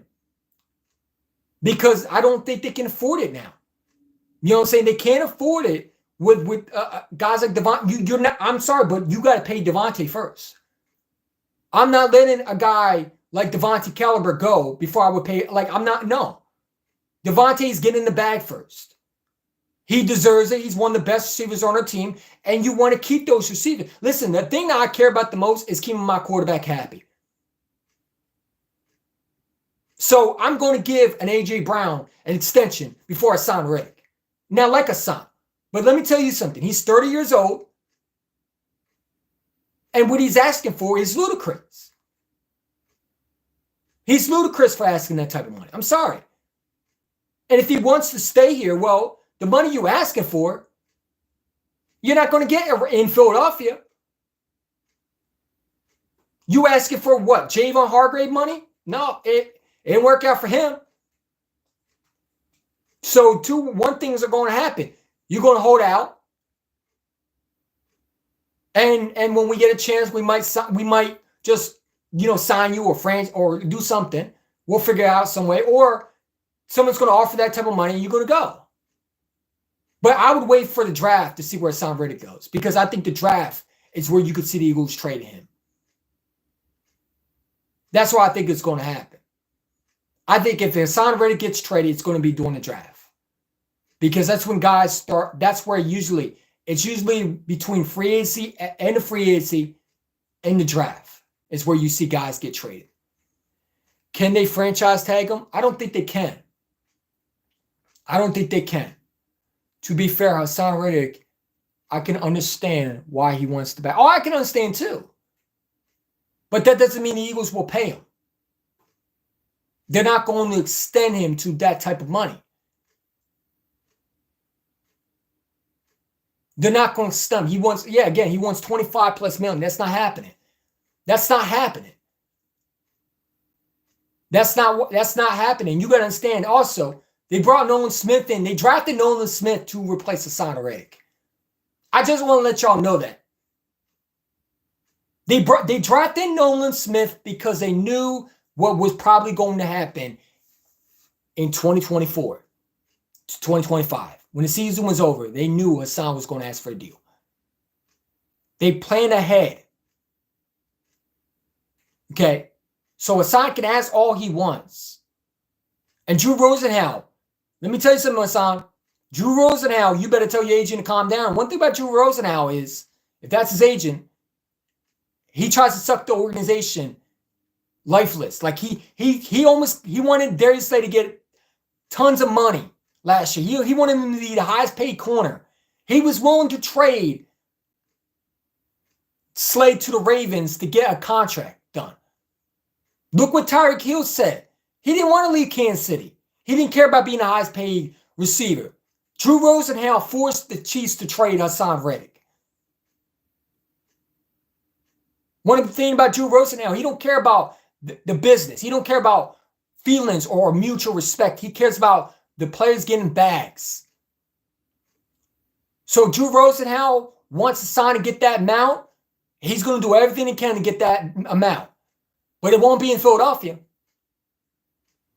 So he's going to go somewhere else where he's going to get that money. And I think it's going to end up being Hassan Reddick's going to ask for a trade. Or not ask for a trade. But Rosenhaus is going to find a trade partner that's going to give him that amount. And the Eagles are going to get the compensation and they're going to move on from him. If a deal don't get done.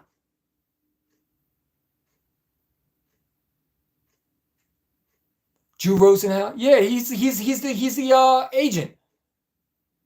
Drew Rosenhaus is an agent, I think. Isn't he Hassan Reddick's agent? Yep, he's definitely around.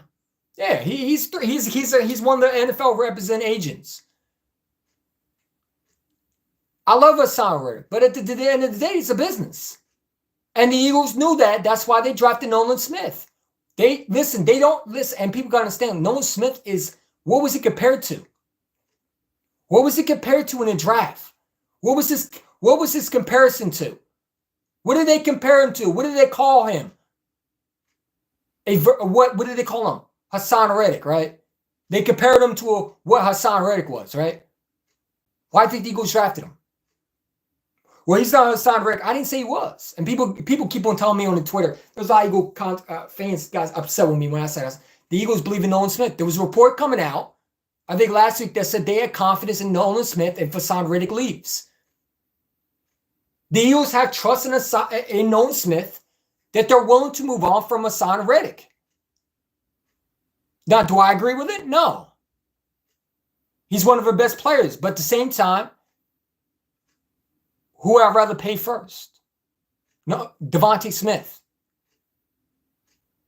You want to resign the dude before other receivers get the money, because if they reset the market, Devontae is going to ask for more. And it's going to be harder for you to pay them.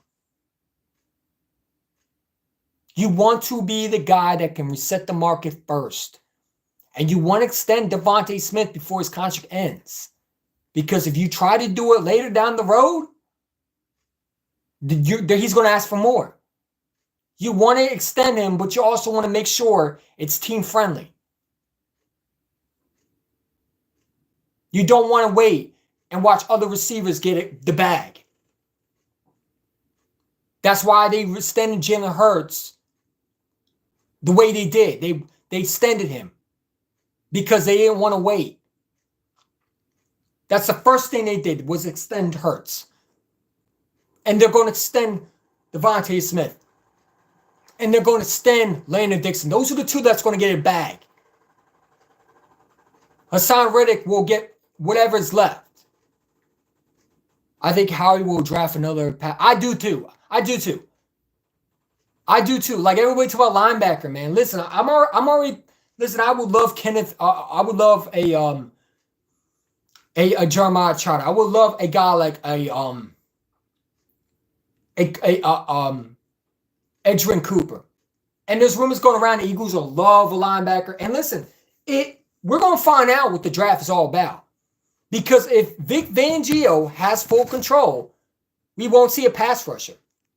We'll see either a DB, a safety, or a linebacker. We're going to find out in free agency who's controlling really who. Because I hear Vic Fangio has full control.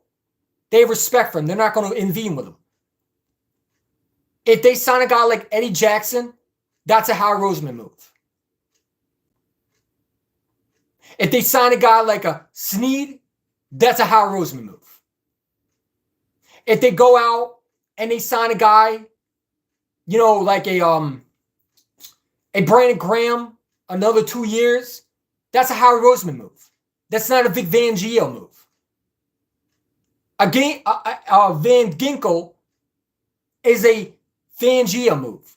A Patrick Queen is a Fangio move.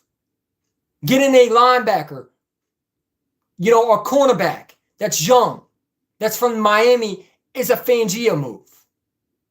So we're going to find out who really has control. I truly believe Howard Roseman still has control. I think they like Fangio, but I don't think he controls everything. But they say he has control, and I hope so. Because if he has control, maybe somehow we'll draft a linebacker. Because you know how I ain't going to do it. But I would love an Edgerrin Cooper. Listen, I've been dreaming for a linebacker. And if there's a year you draft a linebacker, it's this year. Because if you're Jeffrey Lurie and Howard Roseman, you had to watch how bad these linebackers were. You can't be blind not to see how bad our linebackers were. You were desperate to go out and sign a Darius Leonard, who was cut off from the Colts and being on waivers and then had to pick and choose who he wanted to go to. You had to sign a guy like a Zach Cunningham and promote from the organization, from the practice squad to get a linebacker in the building. So you had to see the linebackers how bad we were. How he has still control? Well, if he has control, man, we're not drafting a linebacker. So you can get Jeremiah Trotter Jr. out your head. You can get, and people talk about, well, it's different. You can't say things are not going to change. Listen, Howard Roseman has been our GM for a long time. Yeah, I get people talk about optimism and maybe he'll do this. He's not going to do that. We've been asking for change since, listen, we asked for a linebacker last year. Last year. How many times have I asked for a linebacker? Like, we're not going to act like we didn't ask for a linebacker. We've been desperate for a linebacker since Nigel Bradham walked. So don't act like Howard Roseman is going to change out of nowhere. The only way I see us drafting a linebacker is if Fangio really has control. I hope he drafts a linebacker. We really need a linebacker. But I don't see the Eagles doing it. They got to show me. And 99% times, I've been right about the draft. I said we were going after last year a defense. We did. We did. No, I take that back. I lied. I thought we were going after Bijan Robinson. We went after Jalen Carter. So I wasn't right. I'll take that back. I'm not 9%. My fault. I ain't gonna lie to you. I was very high up on Bijan Robinson. We went to Jalen Carter. You know what I'm saying? They don't draft certain positions. You know what I'm saying? Maybe Vic Fangio does change Howard Roseman's perspective. But the only way you do that really is to time in the freaking podium, your time on the pole, outside the building, outside the draft building, and you really call the shots. But again, I mean, we're going to find out. We're going to find out. We're going to find out if Howard Roseman's, because we're going to find out if Fangio is really controlling free agency. That's when you know who has power. If they go out and sign Eddie Jackson, who was just released from the Bears, that is a Howard Roseman move. That is not a Fangio move. A Fangio move is going out and get a linebacker. A guy like a Baker from Miami. A Van Dinkel, whatever his name is. That's a Fangio move. The cornerback from Miami that was with the Lions for a while. You know what I'm saying? Him. Or I'm sorry, the safety, excuse me. The safety. You know what I'm saying? Adrian Cooper would be a Fangio move. A Howard Roseman move would be the offensive line and defensive tackle. You know what I'm saying? Howie has control, but he might listen to Fangio. Give him players he wants. Yeah, well, Howard Roseman should listen to Jim Schwartz when he asked for a linebacker. Instead, he took what? Come on, man.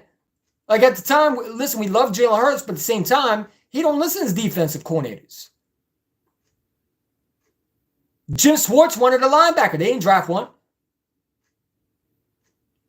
So again, I mean, you could talk. I see consecrators everywhere, and shout out to them. No disrespect to them, but when they're sitting there telling me or telling the fans that you can't sit there and say we're not going to draft a lot. I know Howard Roseman. I know what he's going to do. We've been seeing this every year.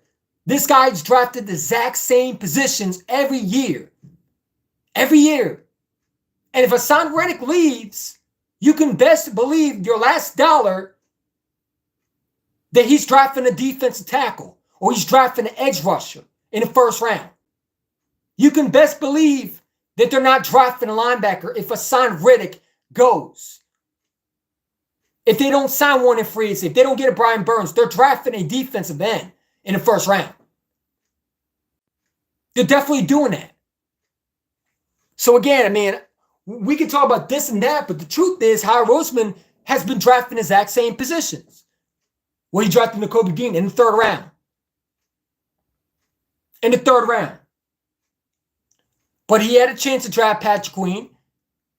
He had a chance to draft Christian Harris. He drafted Andre Dillard. He drafted Derek Barnett. You know what I'm saying? So we're not going to act like this guy hasn't drafted the exact same positions. Well, he drafted a receiver. Yeah, he had no choice. Our receivers were horrible that year. He was also on a contract year. Of course, he was going to draft. Listen, you could not fake the best receiver on the board. So it's a no-brainer to draft Devontae Smith. Because either that or you're drafting, who else? Who are you drafting? There was only one receiver on that board that was worth taking.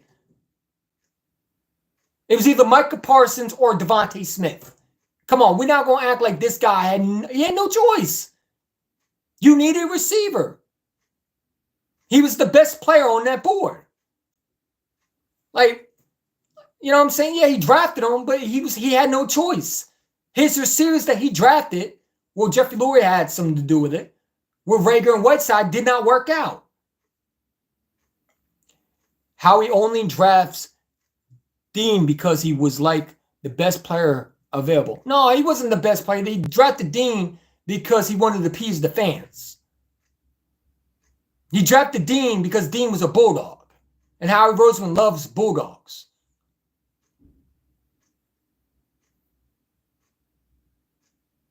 You think Howie Roseman wanted to draft a linebacker? Look at his face afterwards. He was kind of pissed. Like he was forced to draft that player.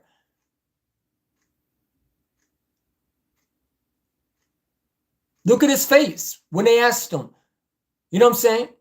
And maybe since the report came out in the press conference, when they asked him, you don't establish linebackers, or you don't go out and get one. Maybe he does, but I don't think so.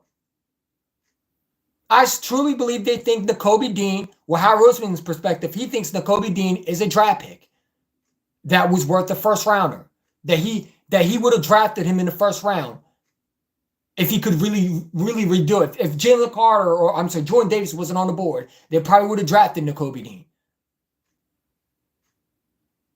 But, they drafted Nakobe Dean in the third round for a reason. Because who else was on the... So, yeah, he was the best player on the board. Yeah, you're right. There was nobody else better than him. And they need a linebacker. You know what I'm saying? Howie drafted Dean because he was... Yeah, exactly. You're absolutely right. He's only drafted Dean because he fell. Yeah, exactly. He fell in the third round. Yeah. Yep. And I hope we do draft a linebacker. You know, if we draft a linebacker like Adrian Cooper in the first round, I mean, dude, I might go outside with my shirt off and my underwear showing. I ain't gonna lie, I don't know what I would do. Now, I ain't gonna say that. Might get arrested for a public nudity. Plus, it's little kids. I'll be on Megan's Law. No, thank you. But you know, I don't know, man. I don't know what it would be like to draft a linebacker. And I don't know if the Eagles would do that. I don't think they got the guts to. Yeah, I'm calling the Eagles out. I don't think they got the guts to do it. I don't think they even got the guts to do it. I think they're scared to do it. I think they're scared to draft a linebacker. Even though they need linebackers. But we'll see. We'll see. Wasn't going to draft Dean. No, he wasn't. No, Dean was not. Dean was a first round pick that dropped for a reason. And you see why he's dropping. You saw why he dropped. Because he's always injured and he's not really worth a first rounder. I'd rather had a Christian Harris, honestly. That was my guy. Christian Harris from Alabama. Or the guy that Jacksonville Jaguars drafted. Like I said, this will be a very interesting. It's definitely off-season. It's definitely an interesting off-season. It's definitely going to be interesting because to me, Howard Roseman has been slacking with his aggressiveness, and you know Howard Roseman needs to get back to being aggressive. The best Howard Roseman. Every year we won the Super Bowl or we've been to a Super Bowl because Howard Roseman was aggressive. But, you know, the best thing to do, honestly, if I'm Howard Roseman, would be give Vic Fangio the full say. Give him the full say. Let him call his own plays and what players he wants. And I hope the guy that Fangio is really the guy that's really the dude who's signing these players in free agency, especially on defense. A guy that knows what he's doing. A guy that's been on the football field. A guy that's coached football. But like I said, if you see Danny Jackson, it's a Howard Roseman move. People are going to get hyped about it because he's 27. But a Fangio move is not a Eddie Jackson. That's a Howard Roseman move. A Fangio would be a Baker from Miami. What's his name? What's the linebacker name? Jerome Baker or something like that. I forget the guy's name from Miami. That would be a Fangio move. A Patrick Queen. A White. A Devin White. You know what I'm saying? Going out and training for Surtain. That would be a Fangio move. Because Fangio gets young players. He gets guys that fits his system. Like I said, this will be. I think I read that too. I forgot about him. I think how he drafts another pass. I hope not. We don't need no more pass rushes, bro. We don't. First of all, what happened to the pass rushes that we always draft? We always draft ones to the 4th and 5th rounders, and we never developed them. We don't really need no more pass rushes. And the only pass rush that I would get, honestly, would be Dallas Turner. The rest, I mean, maybe the other one would be the one from Iowa, but the one that everybody's hyped that's ranking up. But that's the only one. The rest, I'm not a fan of. Like I think the best player and pass rusher is Dallas Turner. And he's going to be gone. He's not going to be there. I think we should go after Surtain and Budda Baker. I like Surtain, but I'm worried about what we give up for him. I would throw in Slay. Like I said, I want younger corners, man. I know my guy Stu wants Slay here. I don't want Slay here. I don't like his mentality. I don't like his child's ways. I don't like the fact that he's becoming more of a distraction since his podcast and all that stuff. He just, the way he rubbed me the wrong way last year. And honestly, I don't think he fits Fangio. I don't think he fits the mold of Fangio and what he wants. I think Fangio is going to want a guy that wants to tackle. And Slay said many times, I don't care what Stu's do, I listen to him. He said that he doesn't want to tackle because he don't want to get hurt. He don't want to break his teeth, or he wants to be with his kids. Well, they don't play football. Don't play football. Don't play football. If you know the risks, don't play football. Sit there, retire, eat your banana pudding. I don't like that soft shit. I don't. And that's a soft mentality. That's a pussified player. That's something I expect from someone like a soft weenie. You a veteran leader. And this is the guy that wants to be the highest paid corner when he wanted Drew Rosenhaus to give him so much money. We almost paid him to be the highest paid corner. I'm glad we didn't. He wanted to be out of Philadelphia because he wanted to be the highest paid corner. But to be the highest paid corner, to get that type of money, you got to do things you don't want to do. Man, that is tackling. And Stu talked about he to tackle. Let me know when he tackled. Was it the 49ers when he was pushing the receiver to the end zone? Was that him tackling? Because that's a horrible job of tackling. When he was tackling Deebo Samuel to the end zone, was that tackling? Because I didn't see tackling. I didn't see him lower his pads and delivering a freaking dude on the ground. Like when I'm talking about tackling, I mean leveling the dude. Putting your freaking big boy pants on and level him. Show him that you're not a guy to mess with. I mean, I'm talking about this, like, bam, knock you on your ass. That's the tackling I want. There's two different tackles that people don't understand. There's weak tackling and there's legit tackling. And a guy who's a Pro Bowler who demanded top money should be lowering pads and kicking ass. Not a guy that, well, I don't like Philly fans. They boo me. Soft. You call yourself big play Slay, but you don't make any big plays. How you big play Slay when you don't make any big plays? You had one interception your whole year. Whole year. You and Bradbury are the dynamic oof. Because when you're both on the field, it's like who can get burnt the most. I want young corners, man. I'm tired of, I don't want Slay at number 2. I know my guy Stu was talking about we should make him number 2. I don't want him at number 2. I want him off this team. I don't want to derail Ravis down the road where we have to worry about him aging. I don't want him in number 2. I don't want him number 3. I don't want him number 4. I don't want him to learn anything. The corner that we draft don't need to learn from anything from Slay. What is he going to learn? How to make a podcast? What is he going to learn? We tell about what he needs to teach this young corner. Man, the young corner we be drafting, hopefully, is probably ready to start now. We're not drafting a number 2. If we're drafting a DB, we're moving up to draft one. So if we're drafting a DB, he's a day 1 starter. What does he need to learn from? Slay is not a guy that you can really sit there and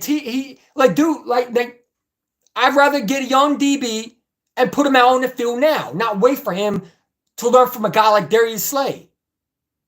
There's nothing to learn from him. He's been ready to start right now. Let's start him now. That's stupid. That makes no sense. That's wasting money. How about we trade Bradbury? How about we trade Slay and let's get younger? Because I don't think you can win a Super Bowl with Slay. And you know what I'm saying? Like, listen, Stu, I understand you talk about Charles Woodson. But Charles Woodson was willing to hit. Charles Woodson is a different player than Slay. Slay can't be a safety. Slay is not capable of being safety. Safeties are required to tackle and cover. Charles Woodson wanted to hit people. Charles Woodson would lay people on the ground. He's not willing to do that. And you'll never hear Charlie Woodson talk about fans boo. That he don't want to be in that city because they boo and they'll hurt his feelings. He was willing to put his body on the line. So that's the only thing that's the only issue I have. Other than my guy Stu, listen, I appreciate him, but listen, when I went back and redid when I saw that live stream, there was a lot of things I missed that you said. I don't want Slay back, bro. I'm done with these old corners. I'm done with these old corners. I want them off this damn team next year. I hope to God we trade Slay. I hope to God we trade Bradbury. Get as much as you can from them and get them the hell out of here. I don't want Slay in number 2. I don't want him to be the backup. I don't want him to be the showstopper. I don't want him to be nowhere except on another damn jersey. I'm sorry, another damn team with another jersey. That's a different number. I'm tired of seeing him in the Eagles green. I really am. Thank you for your service. Thank you for us training for you and give us as much years as possible. Bye-bye. It's a business. We're ready to move on. Let's get you out of here and let's get as much value as possible. You know what I'm saying? Slay is going to be try to teach a young corner to start a podcast called Eagles Fans Are the Worst. Yeah, man, dude, I just don't like his mentality, bro. You know, you're just soft. You're soft. You're soft and cotton, bro. You demand top money. You were willing to want to be out and go to the Ravens. And you're talking about you're calling out guys like Seth Joyner because Seth Joyner called you weak because when you tackle like a little bitch. You tackle like you don't want to hit nobody. Come here, kill me. Like actually hit someone and show some fucking heart out there. Like instead of tackling, he was trying to hug the bitch. Like he was hugging the dude. Come here, receiver. Just go down. Like I actually hit someone. Like I watched this dude, Debo, literally pull this dude to the end zone. This dude was not willing to lower his pads.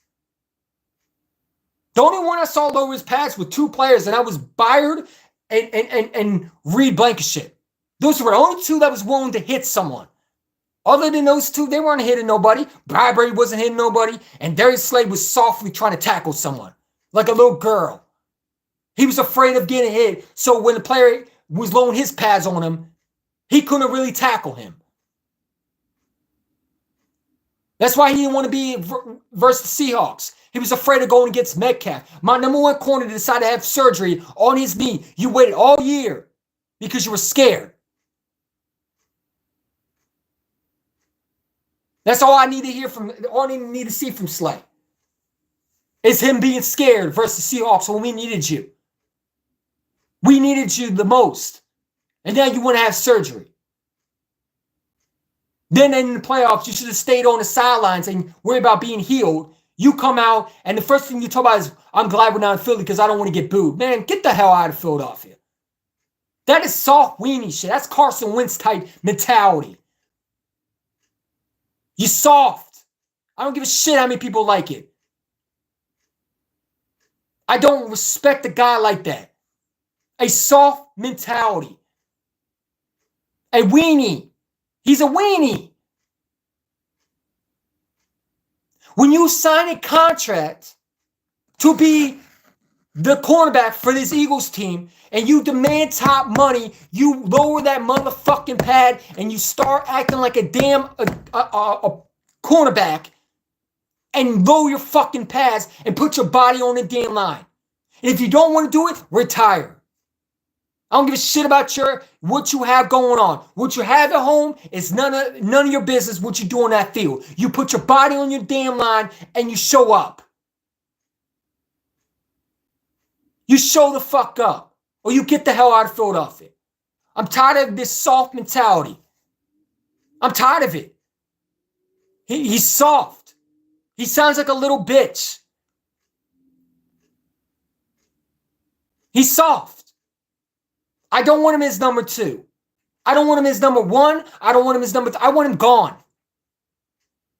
I want him gone. I want Bradbury gone. If they want to cut they got to cut Byard, but they got to bring him back. If they want to bring him back, so be it. But I would draft another safety. Because I don't think Blankship's all that. I don't. People overhype him to about his. Look at them putting out stats on Twitter. Stat geeks. The man can't cover for crap. And I don't think he's great. I think he's serviceable, but I don't think he's the star player. I don't. I think he's serviceable. Reed ain't that elite. You can definitely replace him. Slay couldn't even fire up against a... No, Debo literally bullied that dude. Debo bullied him and Bradbury. He's a bitch. I don't like his mentality. And my guy Stu, shot to him, but I don't agree with him being a number 2. I don't want him as number 2. When we draft a corner, I'd rather have Ringo at number 2 and the corner that we draft or we trade for be on that number 1 side. And hopefully Slay is on a different damn team or retired. It's time for him to go. He's 31 years old, 32 to be exact, and he showed his age. And he's shown his mentality. I don't like his mentality. I don't like his mentality. I don't like his ego. He runs around here like he can't be told what to do. You know what I'm saying? He run around here, telling people what he's going to do. Like, who the hell you are? Who do you think you are? How are you going to demand top money when you refuse to do the things that you need to do? Nah, man, I'm done with that dude. He needs to go. He needs to get the hell out of here. He does not need to be a number 2. He doesn't need to even be number 1. I don't know. If I'm the Eagles, I would not want him back. And if I'm the Eagles and I really want to win, I would give it to Slay. You're not winning the Super Bowl with Slay. I'm sorry to say that. You would need to bandage him up. You need to make sure that guy's mentally ready. And I think he worries about more of his future down the road than football. And that's all right, but you got to retire to do that. I think he needs to take a break from football and be with his family for a little bit. And then if he still wants to play football, come back. But we need to get younger, man. I'm done with bringing old guys back. That's how you end up with other guys. Didn't we end up with that situation before? That's how we end up with the first situation. You remember when we signed 31-year-olds and 32-year-olds and 33-year-olds and we end up having the oldest roster in the NFL? And we were bad? Why do we want that again? I'm tired of this favoritism. I'm tired of people hyping these guys up. Well, you can't let Slay go. No, yeah, we can.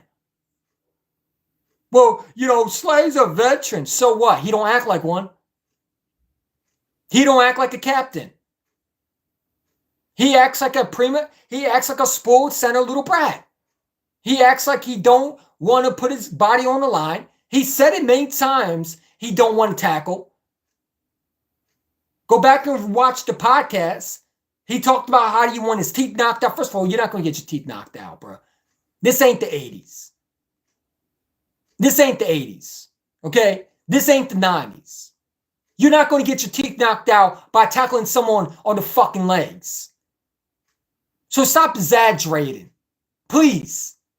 That's what I don't understand from some of these players. They exaggerate too much. I'm going to get my teeth knocked out. Yeah, this ain't the 80s, bro. Now, back in the old days, yeah, you probably would have got your teeth knocked out. And if it happens, oh, wow, you signed up for it. When you go to a job, you take a risk of performing that job. If you sign up to be a construction worker, you signed up for the risk of probably getting hit by a car. You signed up for it. If you sign up to be a police officer, you signed up to probably get shot and killed. Now, will it happen? Probably not usually, but it's a risk. Just like a firefighter. When you volunteer as a firefighter, when you don't get paid usually about it, you volunteer to get hurt or die in a fire or something happens to you. in the Army. You know, if you get drafted by the Army, you're volunteering to probably die for someone. So in football, you're getting tons of money to go out and play your favorite game as a kid. And you complaining about that? You know how many people would love to have Darius Slay's situation where they would be highest paid corner? That they would love to hit someone? And you complain about maybe one tooth getting knocked out, even though your teeth might not get knocked out because you have a freaking... That's why, okay, if you're worried about that, then get a mouth guard. But you don't want to do that. So I really don't feel bad for you because honestly, there's mouth guards. Put one in your mouth and go hit someone. So it's not like they don't protect your mouth. They do. And the pads and the helmets are way protected more than they were back then. So I don't feel bad for them. I don't. I'm tired of signing old players. I want to get... I do. I agree. I want to get younger. I know it's not a popular thing, but I don't give a shit what the popular thing was. In the beginning of the season, I didn't want Slay back. I was willing for him to go. I did not believe in the boo-hoo when everybody was crying about we should have let Slay go. No, I wanted him gone. I wanted him gone. If you wanted to go, bye. It is what it is. There was young corners in the draft that I would have taken. He's chose to come back. Matter of fact, he threatened the team that he wanted to be traded. Him and Drew Rosenhaus were trying to suck the life out of his Eagles organization by getting top money. And then we extended him a little bit more. So I don't feel bad for him. I don't. He's a rich man getting paid to play his favorite game. Get over it. Grow some pair of balls. And get over it, sunshine. Get over it. Get over it. Bradbury, I'm not even going to try this year. I already got my contract, man. I already got my contract. Bradbury's a bum, man. Bradbury's a bum. He's a bum. Slay is soft, and he needs to be traded. He definitely does need to be traded, bro. He does need to be traded. He does. But we'll see what happens, though, man. We've been on here for a while. It's your boy, EC1. I'm going to get up out of here, man. I've been talking for a lot. But, yeah, man, we're going to find out. And like I said, man, there's a lot of rumors. If I hear anything, I'll break it to y'all. I got videos coming and just got to do some things with it. But we're definitely going to talk about it more. It's your boy, EC1. Peace.